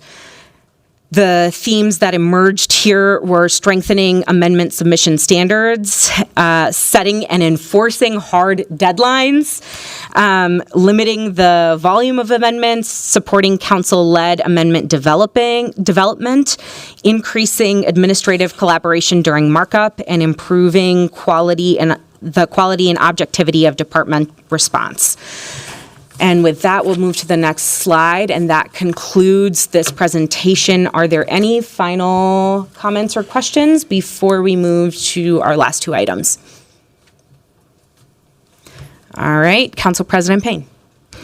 Thank you, Vice President Chugtai. This was an extremely thorough report, and I'm even looking at this as, how might future councils look at this report in future budget years. I think this was like a really helpful iteration on how we're going to refine the council orientation and responsibility to the budget. And so I just want to thank you for all the thoroughness of putting this together, and Vice Chair and team.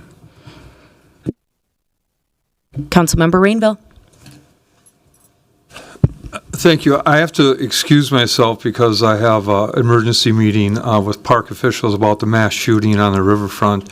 And ironically, because of the council amendments that have moved so much of the safety ambassador money around last year, probably won't have the dollars this year to help on the riverfront. So we'll see how that checks out. But that's why I said in my statement we should be more evenly distributed with that citywide resource for the safety ambassadors, because I really can't see a path where I'm going to get those on the riverfront or downtown this year, and it's very disheartening.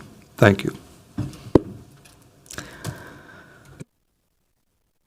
Thank you, Councilmember Chavez, followed by Vice Chair Koski. I just wanted to make some clarifications on that part. So, in fact, the mayor had actually proposed cutting those safety ambassadors by, I think, half. And as council, some of us decided to save the funding of that program. So if we wouldn't have done that, there actually would be less resources for these safety ambassadors. I think for us, many in this body have been very clear that we want to support these safety ambassadors in all cultural districts, including downtown, which is why we worked with Councilmember Rainville to include his area as a place that we want to see these programs expand. But I did actually want to clarify to the public, we put in $3 million for safety ambassadors, including the area that Mr. Councilmember Rainville is talking about, I believe. But it needs to be said, those were on the chopping block when the mayor proposed cutting half of that funding last year, and some of us in this body were able to find the money to save that program. It wasn't a decision the council made to defund the safety ambassadors. In fact, it's about implementation. There is money there to implement the programs. We want these on Lake Street and East Franklin Avenue. They're there as of this month. That is great. We're excited. And other areas in our cities deserve that. And that means the Office of Community Safety needs to implement the programs now. Vice Chair Koski. Thank you, Madam Chair. I just want to thank you, Chair, for helping to make sure that we continue this robust process. You know, as we started this last year, and we've evolved in this process. I've appreciated just the continued additions. You know, I think it's great that we're getting more feedback from colleagues about how we can make this process better, and that feedback. And of course, we're always open to it all the time. But thank you so much to all the colleagues who participated in this and gave us this information. And I just want to shout out to Melissa Hill, who is the individual who put all of the information together after everyone gave it to you. Just really thank you for continuing to move through this process. We're learning and we're doing it together, and we're working on this together to make sure we have transparency and collaboration and connectivity with the community. And I'm grateful that we've continued on that path. So thank you. Thank you. With that, that concludes the discussion on this item. I am going to move approval of the item to transmit the authorization to the council president and myself to transmit to the mayor the City Council's 2026 budget priorities for inclusion in the supplemental budget. Do I have a second on that? Second. All those in favor, please signify by saying aye. Aye. Those opposed say nay. Any abstentions? The ayes have it, and that motion carries. And with that, we're ready to now move to the next item, which was continued in our last meeting for further discussion and collaboration between staff. This is a proposal for employee reallocations to the Office of City Auditor. This will be presented both by City Clerk Casey Carl and City Auditor Robert Timmerman. Welcome, Mr. Clerk. Good afternoon, Madam Vice President, committee members. As you indicated, my name is Casey Carl. I have the privilege of serving as City Clerk for the City of Minneapolis. And in that capacity, I'm the head of the Legislative Department, and as such, am requesting your consideration of a resource request for the Office of City Auditor. The City Auditor's Office, as you know, is a separate and independent unit in the Legislative Department that's under the general oversight of our Independent Audit Committee and the direct supervision of the City Auditor. In February, Robert Timmerman was appointed City Auditor. I'll remind the committee that the City Auditor is the only new position that was created by the voter-approved government structure charter amendment. The intent of that provision, as expressed by the Charter Commission, was to elevate the City Auditor as a means of giving the council and its committees independent review and evaluatory services that enhance its capacity to check the administration and conduct meaningful oversight of the city's performance against established goals. This is a direct quote taken from the Charter Commission's report entitled Government Structure, Form, and Function, a Proposal for a Legislative Council and Executive Mayoral Model for the City of Minneapolis. During his recruitment and his onboarding, Mr. Timmerman has shared with Council and with the Audit Committee his vision for the Auditor's Office. It's a vision that expands on the existing audit and assurance functions that have been the core of the Auditor's Office over the past many years. That expanded vision includes bringing in-house capacity and expertise for programmatic reviews and evaluations. This would complement the core audit functions by assessing the effectiveness and efficiency of enterprise operations to validate if departments are achieving established goals and objectives.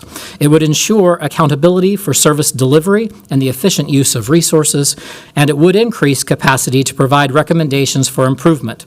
In short, this proposed expansion to the Auditor's Office would provide that independent check on the administration's performance for the Council, for the Independent Audit Committee, and most importantly, for the public. Building on the last presentation, you identified several council priorities that have been discussed at length. Some of those included fiscal accountability, performance efficiency and effectiveness, transparency, and good governance. I would submit that this proposal hits all of those priorities. For reference, the model that's being proposed is one that does exist at the State Legislative Auditor's Office. So this isn't something completely new that hasn't been tested. The State Legislative Auditor is tasked with conducting evaluations to determine the degree to which state programs and activities are accomplishing their goals and utilizing government resources efficiently. So you can see by this example how this would enhance the functions of our city auditor's office in a similar way. And these are functions that have a natural affinity with the core work of the auditor's office under the city charter, which means it is a proper function of the authority vested by charter in the independent office of city auditor. And I believe it's important to note this, given recent discussions about what is and what is not appropriate to be placed under the auditor's office. Mr. Timmerman and I have both had discussions about his vision for this new program review and evaluation division with the city attorney, and the city attorney has concurred that these envisioned functions are, in fact, within the charter-defined jurisdiction of the city auditor. Council leadership supports that vision for the auditor's office and directed me to work with the administration to find means of some initial mid-year investments so that we can begin to achieve some results in the current year. Recently, this committee received a presentation on existing vacancies across the enterprise. These are positions that are vacant for any number of reasons. Our goal was to identify a limited number of existing but vacant positions that might be transferred to the auditor's office to enable the creation of this new division for program review and evaluation. In considering which vacant positions might be used, we set the following parameters. First, no sworn officer positions in the police department were to be considered. This reflects the fact that there is a charter-imposed minimum number of sworn positions that must be maintained by the administration in our police department, and this is also a key factor in the settlement agreement with the Minnesota Department of Human Rights. Second, the positions considered had to have been vacant for at least a minimum of 12 months or longer. This was to reflect the premise that a position that had been vacant for at least a full year likely was not going to present as significant an impact on the day-to-day operations of a department in terms of its personnel. We recognize that many departments use vacant positions for operational purposes, including the legislative department. Third, in respect for those departments, we focused only on lower-level vacant positions, and we deliberately avoided any vacant positions that were at the supervisory, management, or director level. This was our best effort to further minimize disruptions to the administration to the greatest extent possible. And fourth, we looked for positions that are financed through the general fund in order to secure an apples-to-apples transfer.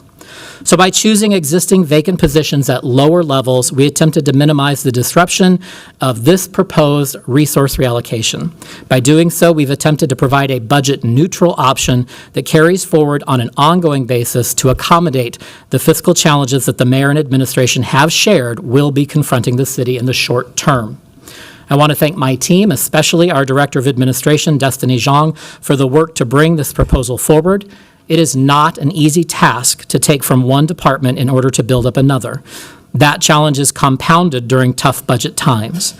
Despite this, we are confronted with the challenge of pursuing a new vision for the auditor's office. And I will restate that this investment aims to improve performance monitoring and evaluation, accountability, and transparency across all enterprise operations. It's truly an investment in good governance and effective and efficient operations. And I will remind the committee, the auditor is the only independent and objective evaluatory arm of the entire city government, charged with monitoring and evaluating and reporting publicly on how the city is performing, whether it is doing well, and where it can improve. This transfer would invest in this critical office and its core functions. With that context, Madam Chair, I'd like to invite our auditor, Mr. Timmerman, up to share just a bit more about the details of his vision for this new division. And after he's completed his remarks, of course, we're happy to respond to questions that the committee might have. Thank you. Next, we'll welcome our city auditor, Robert Timmerman, to continue this presentation. Thank you. Thank you, Vice President Chuck Tye and Budget Committee members. I'm sorry if I say the same thing that Clerk Carl said, because we wrote these separately, and I think I heard a lot of the same arguments that I have for the vision of this office. I'm City Auditor Robert Timmerman, and I appreciate this opportunity to outline my vision for the Office of City Auditor. The investments you deliberate today will benefit the city and protect my office's duty to provide independent and objective oversight of city operations. If you recall, when Minneapolis' government structure was reorganized through a voter-approved charter amendment in 2021, just one position was created, the city auditor. Along with this came a requisite responsibility of the city auditor, audit committee, and city council to effectively fund the oversight functions of my office. As Clerk Carl mentioned, the Office of City Auditor is the only independent and objective office to provide city leadership with assurance and advisory audit services and report publicly on the city's compliance and performance. Recently, we discussed with you the importance of protecting the office's independence and objectivity, and now we must transition into how the Office of the City Auditor can best provide assurance and advisory services. The City Auditor is a role of great importance to this organization and residents of Minneapolis, and I'm honored to be in this position. When most people think of audit, they think of financial oversight. While financial oversight is an important component of the work we do, internal audit has evolved over the years. And it includes now performance auditing, which could be considered the primary function of my office. On an annual basis, we perform a risk assessment to evaluate organizational risks to the city. This assessment considers real and perceived risks across all administrative and legislative departments, as well as the Minneapolis Park and Recreation Board. We developed this enterprise-wide risk assessment collaboratively with input from department heads and executive leaders to inform our risk-based annual audit plan. This year, we presented 29 topics to the audit committee, and we have 6 auditors. My vision is to ensure we have the staffing complement and competency to perform these audits, but to also offer advisory services, which is a key function of a chief audit executive's position. Advisory services come in many shapes and sizes, and I will quickly list 6 examples to give you a sense of that variety. 1, we assess contract compliance, and we educate departments on risk to the city. For example, our advisory review of a contract with Helix Health and Housing Services that we presented just this morning to the audit committee identified over $175,000 in unallowable overpayments. 2, we triage fraud, waste, abuse, and other wrongdoing complaints and investigate those that fall within our purview. 3, we collaborate with prosecuting agencies when indicators of fraud have been identified. 4, we develop informal and formal recommendations as well as trainings related to the city's enterprise risk management structure. 5, we develop training for the audit committee and city council to highlight professional auditing standards, independence, and available services. And 6, we consider, and if resources allow, we accept and perform after-action reviews. These after-action reviews look for deficiencies in MPD's response to highly sensitive instances of violence in our community. All of these examples are advisory services that we've provided in the first 3 months that I've been in this role. These advisory services currently reduce our capacity to concentrate efforts on our risk-based annual audit plan. As I've mentioned to several of you, I never want to say no just because we have limited resources. Audit's role is significantly important in all organizations, but especially in a municipal government our size with such variety of services and risks. With an updated structure, we will continue to perform risk-based audits in our internal audit division under the leadership of Director Pudyo. We will expand our offering and more realistically better manage our existing demand for services by creating a special review and advisory services division. This special review and advisory services division will be responsible for creating a parallel annual audit plan that considers legislative interest in individual programs. This work is analogous to the program evaluation work performed by the state's Office of the Legislative Auditor. As mentioned, this division will focus on program evaluations as well as community safety audits, fraud, waste, and abuse investigations, special reviews including after-action reviews, and other advisory service requests that come from the administration and the City Council throughout the year. These services will be conducted with the same level of rigor as the work performed in our internal audit division. This realignment will ensure that the Office of City Auditor continues to provide meaningful insights into government performance while adhering to best practices in public sector auditing. I will quickly transition to a few slides just to visually demonstrate this right sizing of the office. Grab the mouse. All right, as I mentioned, the approved charter amendment provided for just one position, recognizing the importance of it. The city charter, in tandem with city code, has provided me a duty to plan, direct, organize, and supervise the office and hire staff to carry out the required duties of the office.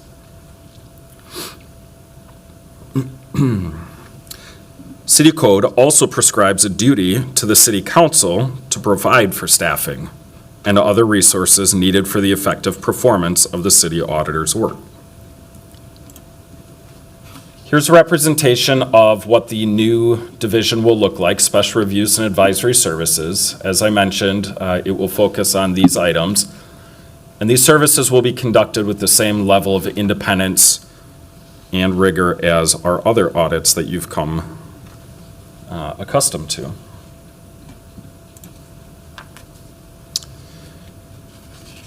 Now, requests for program evaluations, as I mentioned, will be reviewed and selected by the audit committee on an annual basis. So we will poll city council members, we will poll audit committee members, and then we will strategically select a handful of program evaluations to perform throughout the year.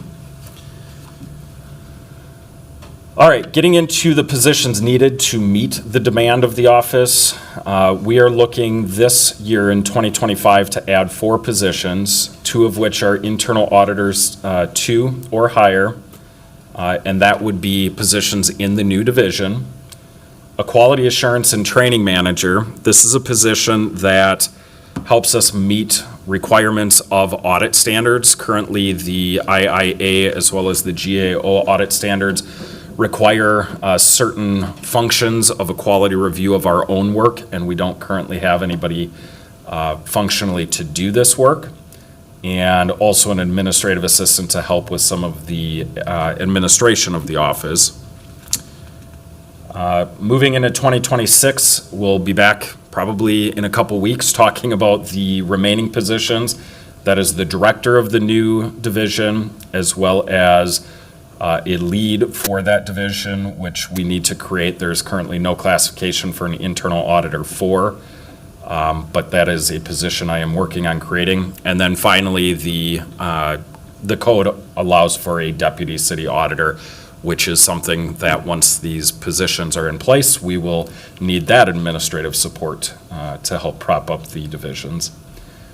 So this investment demonstrates a commitment to the core purpose of internal audit, which is to provide the city council and administration with independent, risk-based, and objective assurance, advice, insight, and foresight. Getting into the dollars and cents of the positions, again, on this screen, this is going to be broken up with 2 of these positions for 2025, 1 of them for 2026. They are based off of, I believe, step 1. This has been iterative because we've looked at step 1, we've looked at mid-range, but roughly the estimate is 129,797. More than anything, we need the FTE for continuing in perpetuity with these positions. And then in 2026, we will be looking for the 3rd. As I mentioned, we need the quality assurance and training manager. This will allow us to meet Institute of Internal Audit and GAO standards. And this is coming in at about 121,570. Again, this is step 1 for FTE. And then for this year, the last position is the administrative assistant. This is necessary based on the significant and confidential support that's needed. We are scheduling many sensitive meetings at the highest level of the organization. We have an increasing demand with confidential meetings outside of the organization.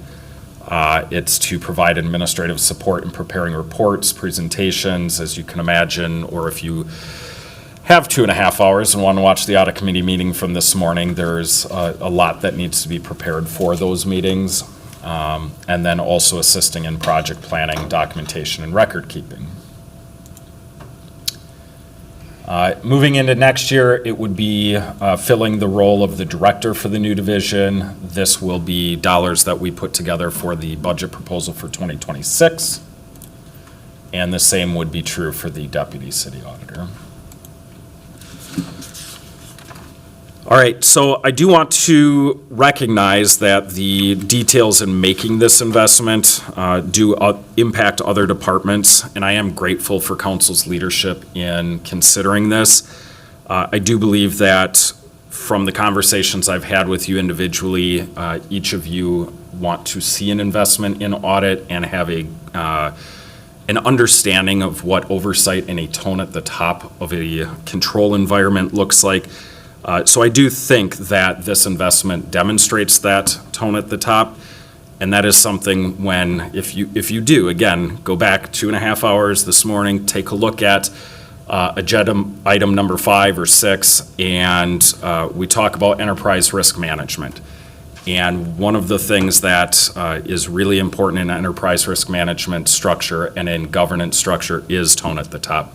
So I just want to mention that considering this to meet the current demands does demonstrate a really strong control environment. So I want to mention that, but also stand for any questions that you may have. And Clerk Carl is on hand as well if you have any questions, as is Ms. Jean.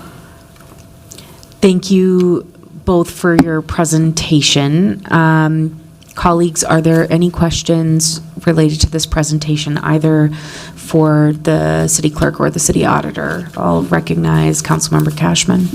Thank you, Madam Chair. Thank you for the presentation and for outlining the 2-year vision and fulfilling the duties of the charter, as well as making, staffing up in the audit department. And I'm wondering if either one of you, either Clerk Carl or Mr. Timmerman, can explain where the office support specialist and training and quality manager fit into that vision, or if they're not in the audit department. So the office support specialist and quality manager would both report directly to me. Mm-hmm. And so they would be administrative to an extent, but again, the quality position is required. I can't say the position is required. The work that position does is required that we currently aren't doing. And then the 4 positions would be what's in the new division. Okay, thank you. And can you explain where the policy research and oversight staff transitions are at right now in the context of this change? Madam Chair, Council Member Cashman, the policy research oversight and evaluation teams, as you know, were moved by council from the auditor to the clerk's office. And as mentioned at that time, we are undergoing an evaluation right now led by our new Chief Assistant, City Clerk Kelly Giesler, to look at how those two teams perform their duties, their functions that were transferred into us, and what we think will be the new vision in aligning with how those two functions are merged and absorbed into the clerk's office to support council and council committees and their legislative policymaking and oversight functions. So a plan for that transition and merger yet to be announced or shared with council, but certainly already underway. Okay, thank you for that update. I'll just note on that topic, and I know we're coming to another topic after this, which is about budget, contingency, availability, and analysis. So it's really important for me that the council has a budget analyst of some type so that we can make decisions such as addressing needs in our community that arise halfway through the year and be able to access different contingency funds and make those changes as well. So how do you see that role being fulfilled in this restructure? Through the chair, Councilmember Cashman, thank you for the opportunity to say we've heard loud and clear from council members that a top priority to come out of this merger of those two divisions in the clerk's office is a dedicated budgetary fiscal analysis capacity to support council, particularly in its role as the budget committee. And so it is a top priority of ours as we look at how we realign the existing functions and personnel in that division to secure dedicated resources that have that type of expertise to support council.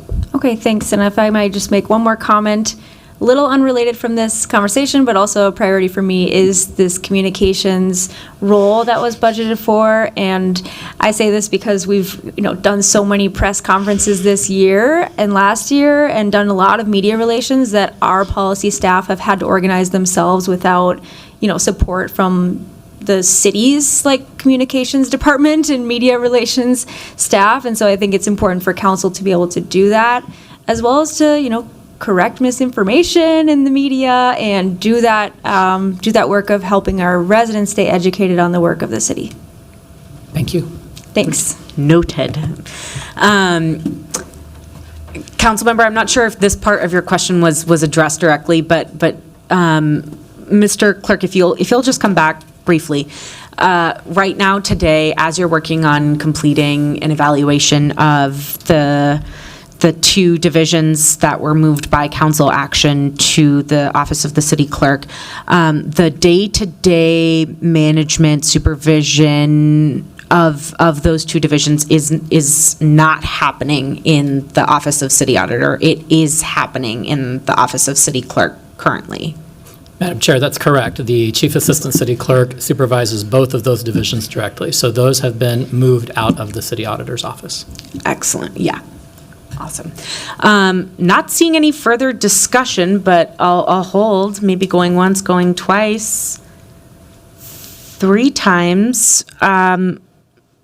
Madam Clerk, will you please call the roll on this item? Councilmember Payne? Aye. Walmsley? Aye. Rainville is absent. Vita? No. Ellison is absent. Osmond is absent. Cashman? Aye. Jenkins is absent. Chavez? Aye. Chowdhury? Aye. Palmisano? No. Vice Chair Koski? Aye. And Chair Chuktai. Aye. There are 7 ayes and 2 nays. That item carries. And now we'll move to we'll send this item forward to Thursday's council meeting for final action. Now we'll move to our final item. I understand there isn't a formal action for us to consider or approve here today, but Mr. President, I'll recognize you to just give some context as to why you brought this item forward today. Thank you, Madam Vice President. Yeah, there were some questions over the weekend. The mayor had announced an investment in contingency funds for our street lighting program, and It was a question I had of whether or not that would require a 3/4 vote for allocating contingency. It's not clear to me what the basis of that is. And so if, I don't know that we have administrative staff here that can answer this question, but I think I'd like us to have a better understanding of what this process is that the mayor is announcing, the use of contingency funds unilaterally without council approval, and whether or not there's a policy on the books that allows for that.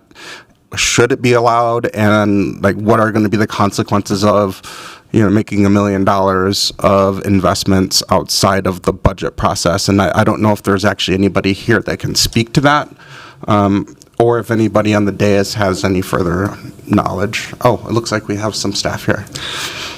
Yeah, I see that we have the CFO here, so we'll welcome you up, Madam CFO.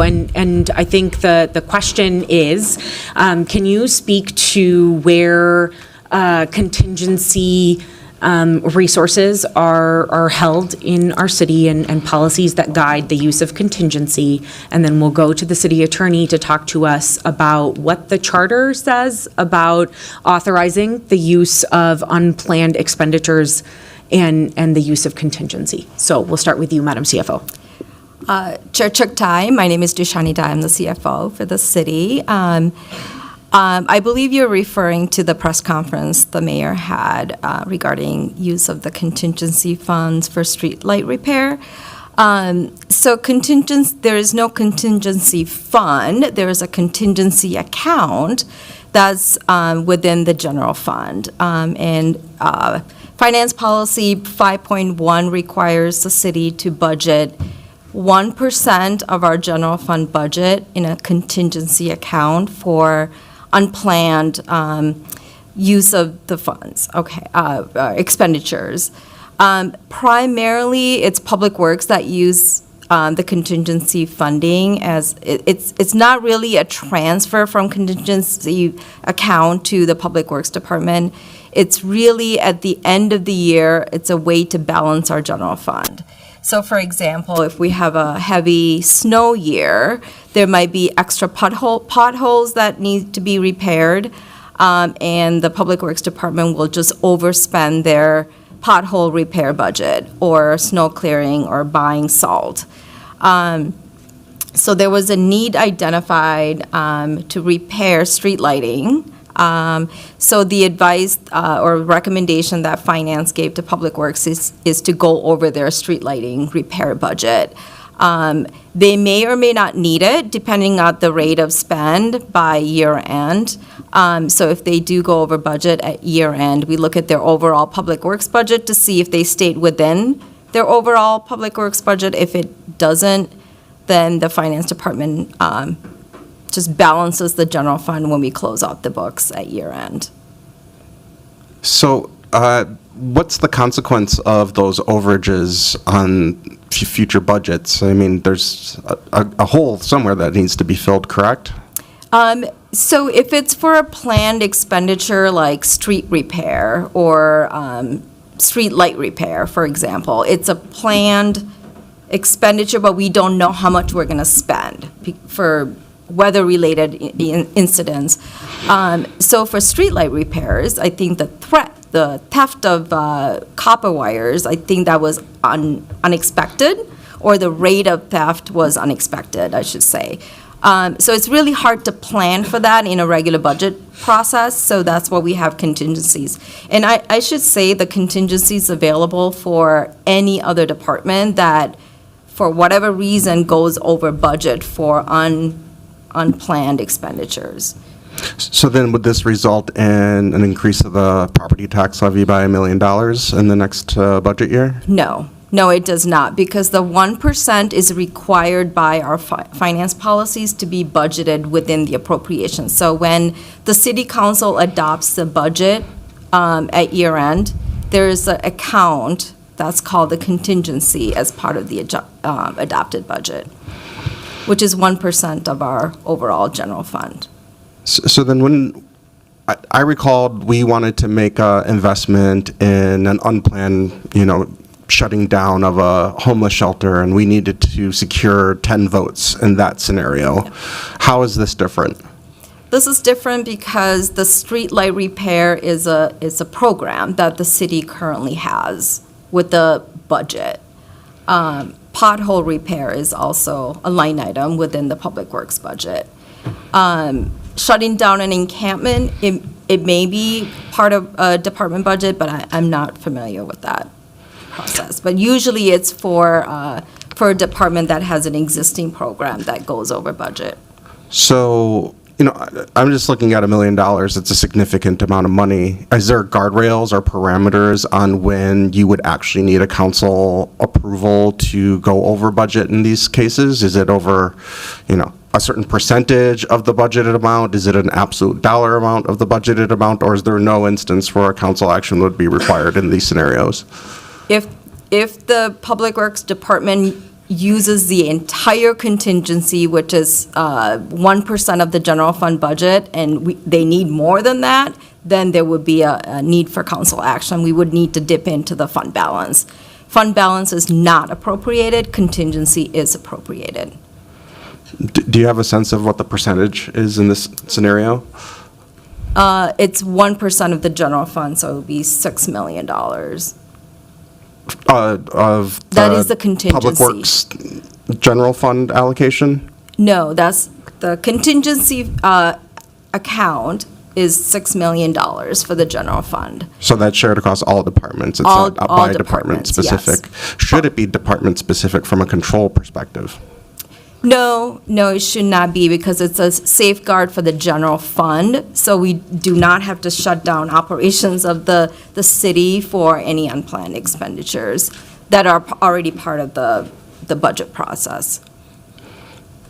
Okay. So overtime would be another example. I mean, the departments are responsible for managing within their overtime budget, but if there's an incident where we need to set up incident command system and we need to pay police officers or, emergency management to hold the emergency operation system and we have to pay overtime, that would be automatically absorbed into the general fund. And then do we have clean reporting in OpenGov that's indicating when we're getting close to that $6 million cutoff point? So, as I said, contingency is not used. It's a way to balance the budget at year end. So when we close the books, if a department is over budget, the contingency is like a safeguard to make sure that the general fund budget doesn't go over budget.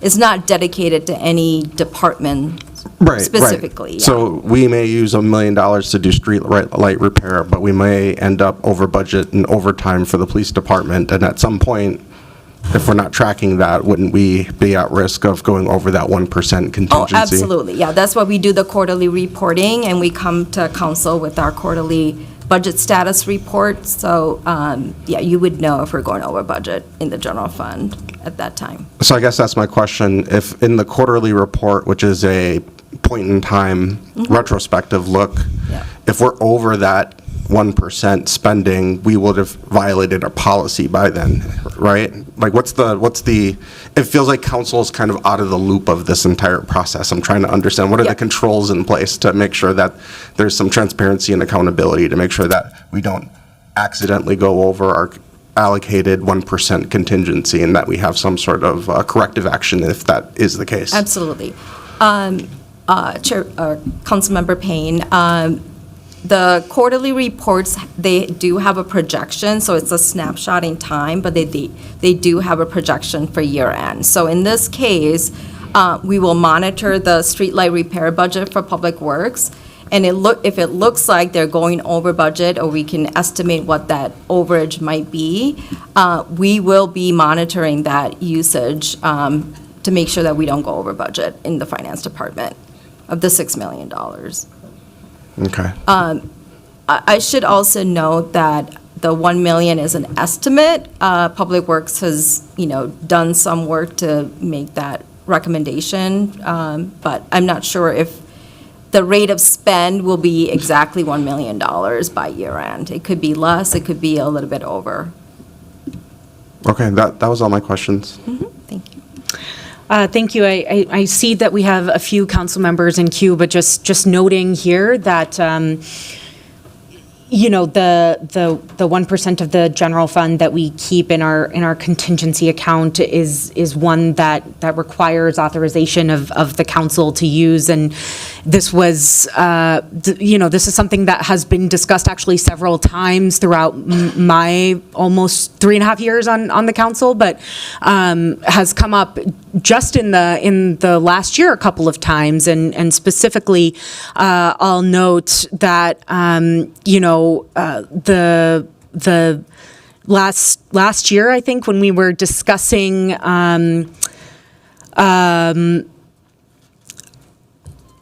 I can't even remember exactly when agate and the use of contingency to prevent, you know, 130 shelter beds from permanently closing in downtown Minneapolis.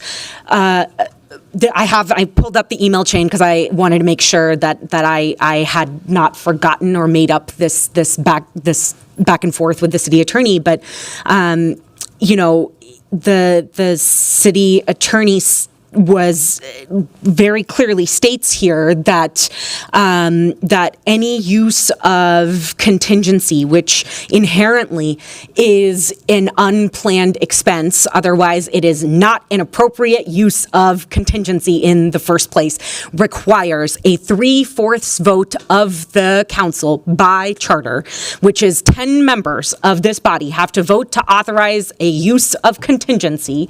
And contingency is not, we came up with this new idea and we want to fund it. It is, we could not have seen this coming.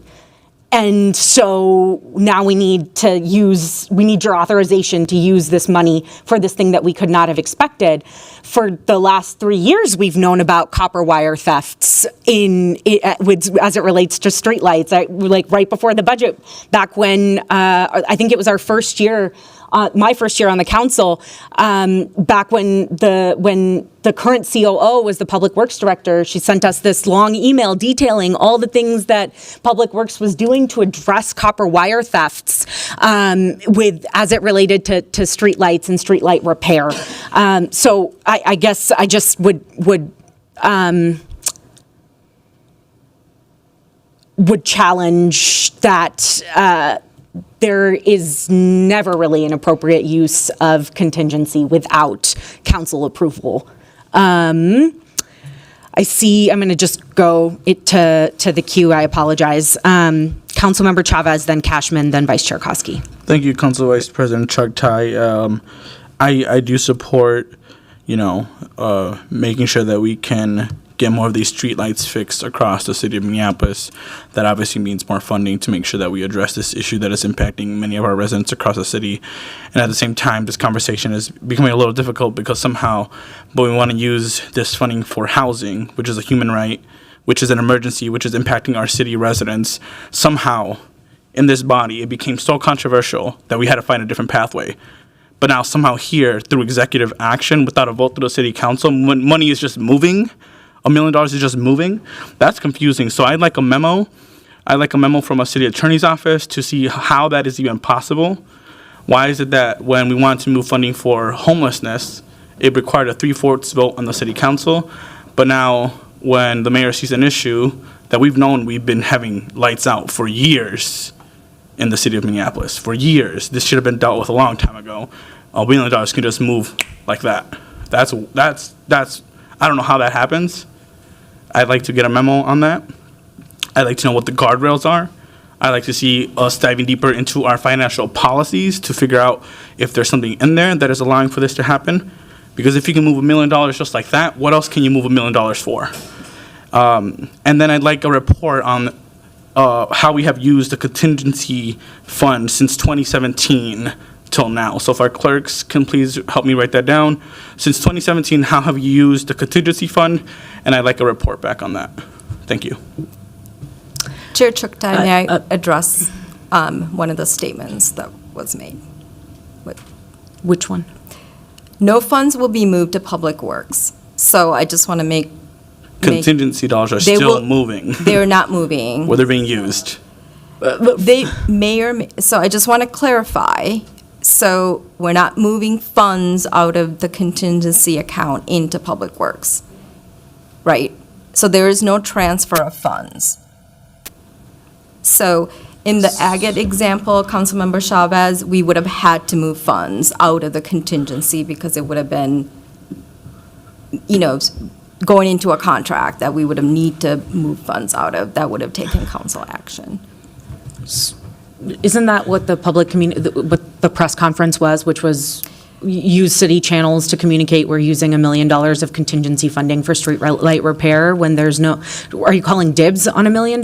Like, is that what happened? So I was not at the press conference, so I can't speak to what was said there, but there will not be movement of funds out of the contingency account into Public Works. I am sorry, I know you weren't at the press conference. I see the Director of Public Works, Tim Sexton, sitting in the back. Can you come and tell us what's going on? I know for sure there was a press conference late last week in which you and the mayor and several others communicated to the press and to the public using city channels that you would be using $1 million of contingency money to figure out the street light repair problem. Is that not what's happening? That's not the CFO's understanding of what's happening. So, Council Vice President Tim Sexton, Public Works Director. Just to clarify one minor details, I was not actually present at the press conference, but the fact is that the communication was meant to say that, yes, we're going to be re-upping our efforts for streetlight repairs and spending, as much as $1 million to make those repairs throughout the city. I will say that the streetlight issue in many ways is similar, I think, to the snow plowing, where, yes, it has been an issue for a number of years. At the same time, the degree and the severity of those impacts have been really hard to forecast. And so the thought was that this really is a public safety issue. And so I believe the intent was to reinforce that need. As the CFO mentioned, our understanding is that this is really about the potential to do an overage in that account. And I'm not exactly sure what the term of art should be. Or is, but whether it's contingency, overage, or something else. But our understanding, we have right now about 17 miles of streetlights that are currently out throughout the city. The cost to repair those is approximately $1 million, and this just was meant to reinforce the intent to make those repairs this year. Great. I'm looking at the press release right now, and it says today.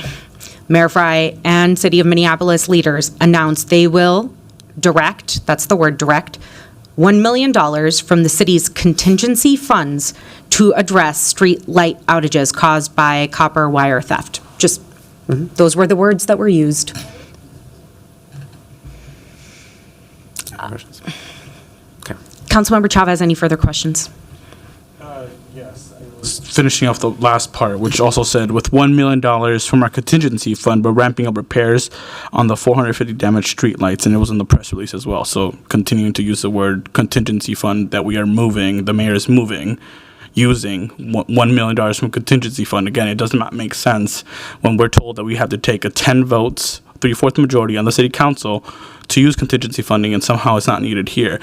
I will be clear, I support the use of funding for these streetlights. It is important to keep the lights on for our residents in the city of Minneapolis, but we need to make sure that we are explaining these policies equitably and making sure we're making sure we have every elected official held to the same regard. Thank you. Thank you, Councilmember Cashman. Thank you, Madam Chair. I just wanted to ask a couple of questions about this as the Chair of Climate Infrastructure. Vice Chair Koski and I have been talking about streetlight outages with the director for a long time, and so I'm really glad that a solution was found here. It sounds like the department is overspending their budget, and it will come out at the end of the year. So what I'm asking the CFO would be, how does the council request the department to overspend their budget for an issue? Because, for example, Director Sexton and I talked a couple of weeks ago, Public Works has no more money. Where can we find the money for the streetlight budget? And now we know that we can just overspend. And so how can the council request overspending for things like this in the future? To the city attorney. Mr. Attorney, if you would please address that. Sure. Councilmember Cash, I may have to get back to you on part of that piece. I think one distinction here, and this is based on my understanding, is that, Public Works is currently using its existing fiscal year 2025 budget, so there's not a transfer of contingency funds. Certainly, the council can transfer contingency funds using the supermajority that we talked about, the 3/4 vote. Other than that, I think I would have to get back to you on the request to overspend a budget. Yeah, because we have had a really hard time accessing contingency funds for various things in the last year. And while I'm really glad that the funding is being used for this, it is a need that we're all experiencing. It was a unilateral decision to overspend, which is not good governance.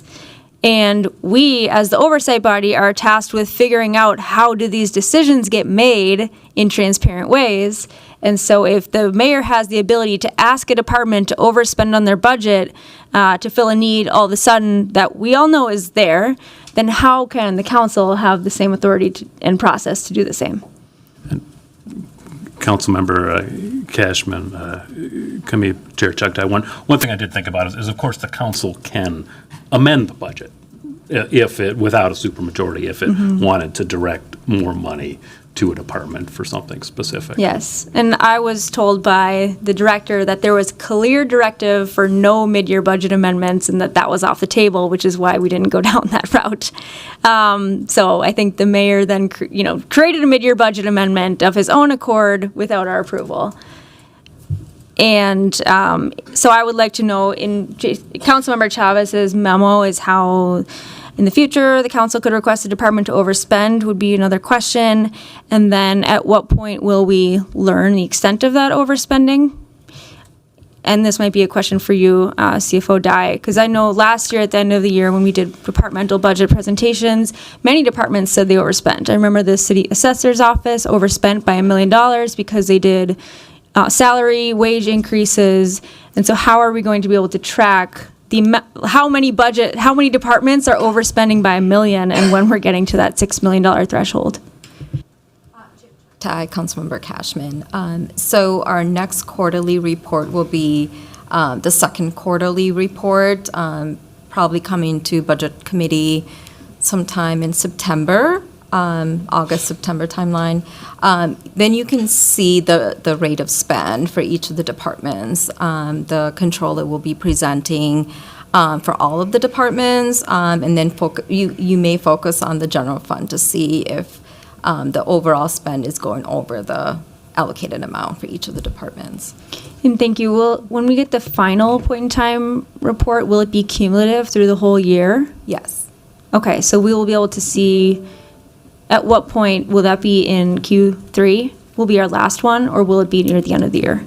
So, Councilmember Chuck Dye, Councilmember Cashman, the quarterly reports are done second quarter, third quarter, and fourth quarter. And the fourth quarter report is presented sometime in March the following year.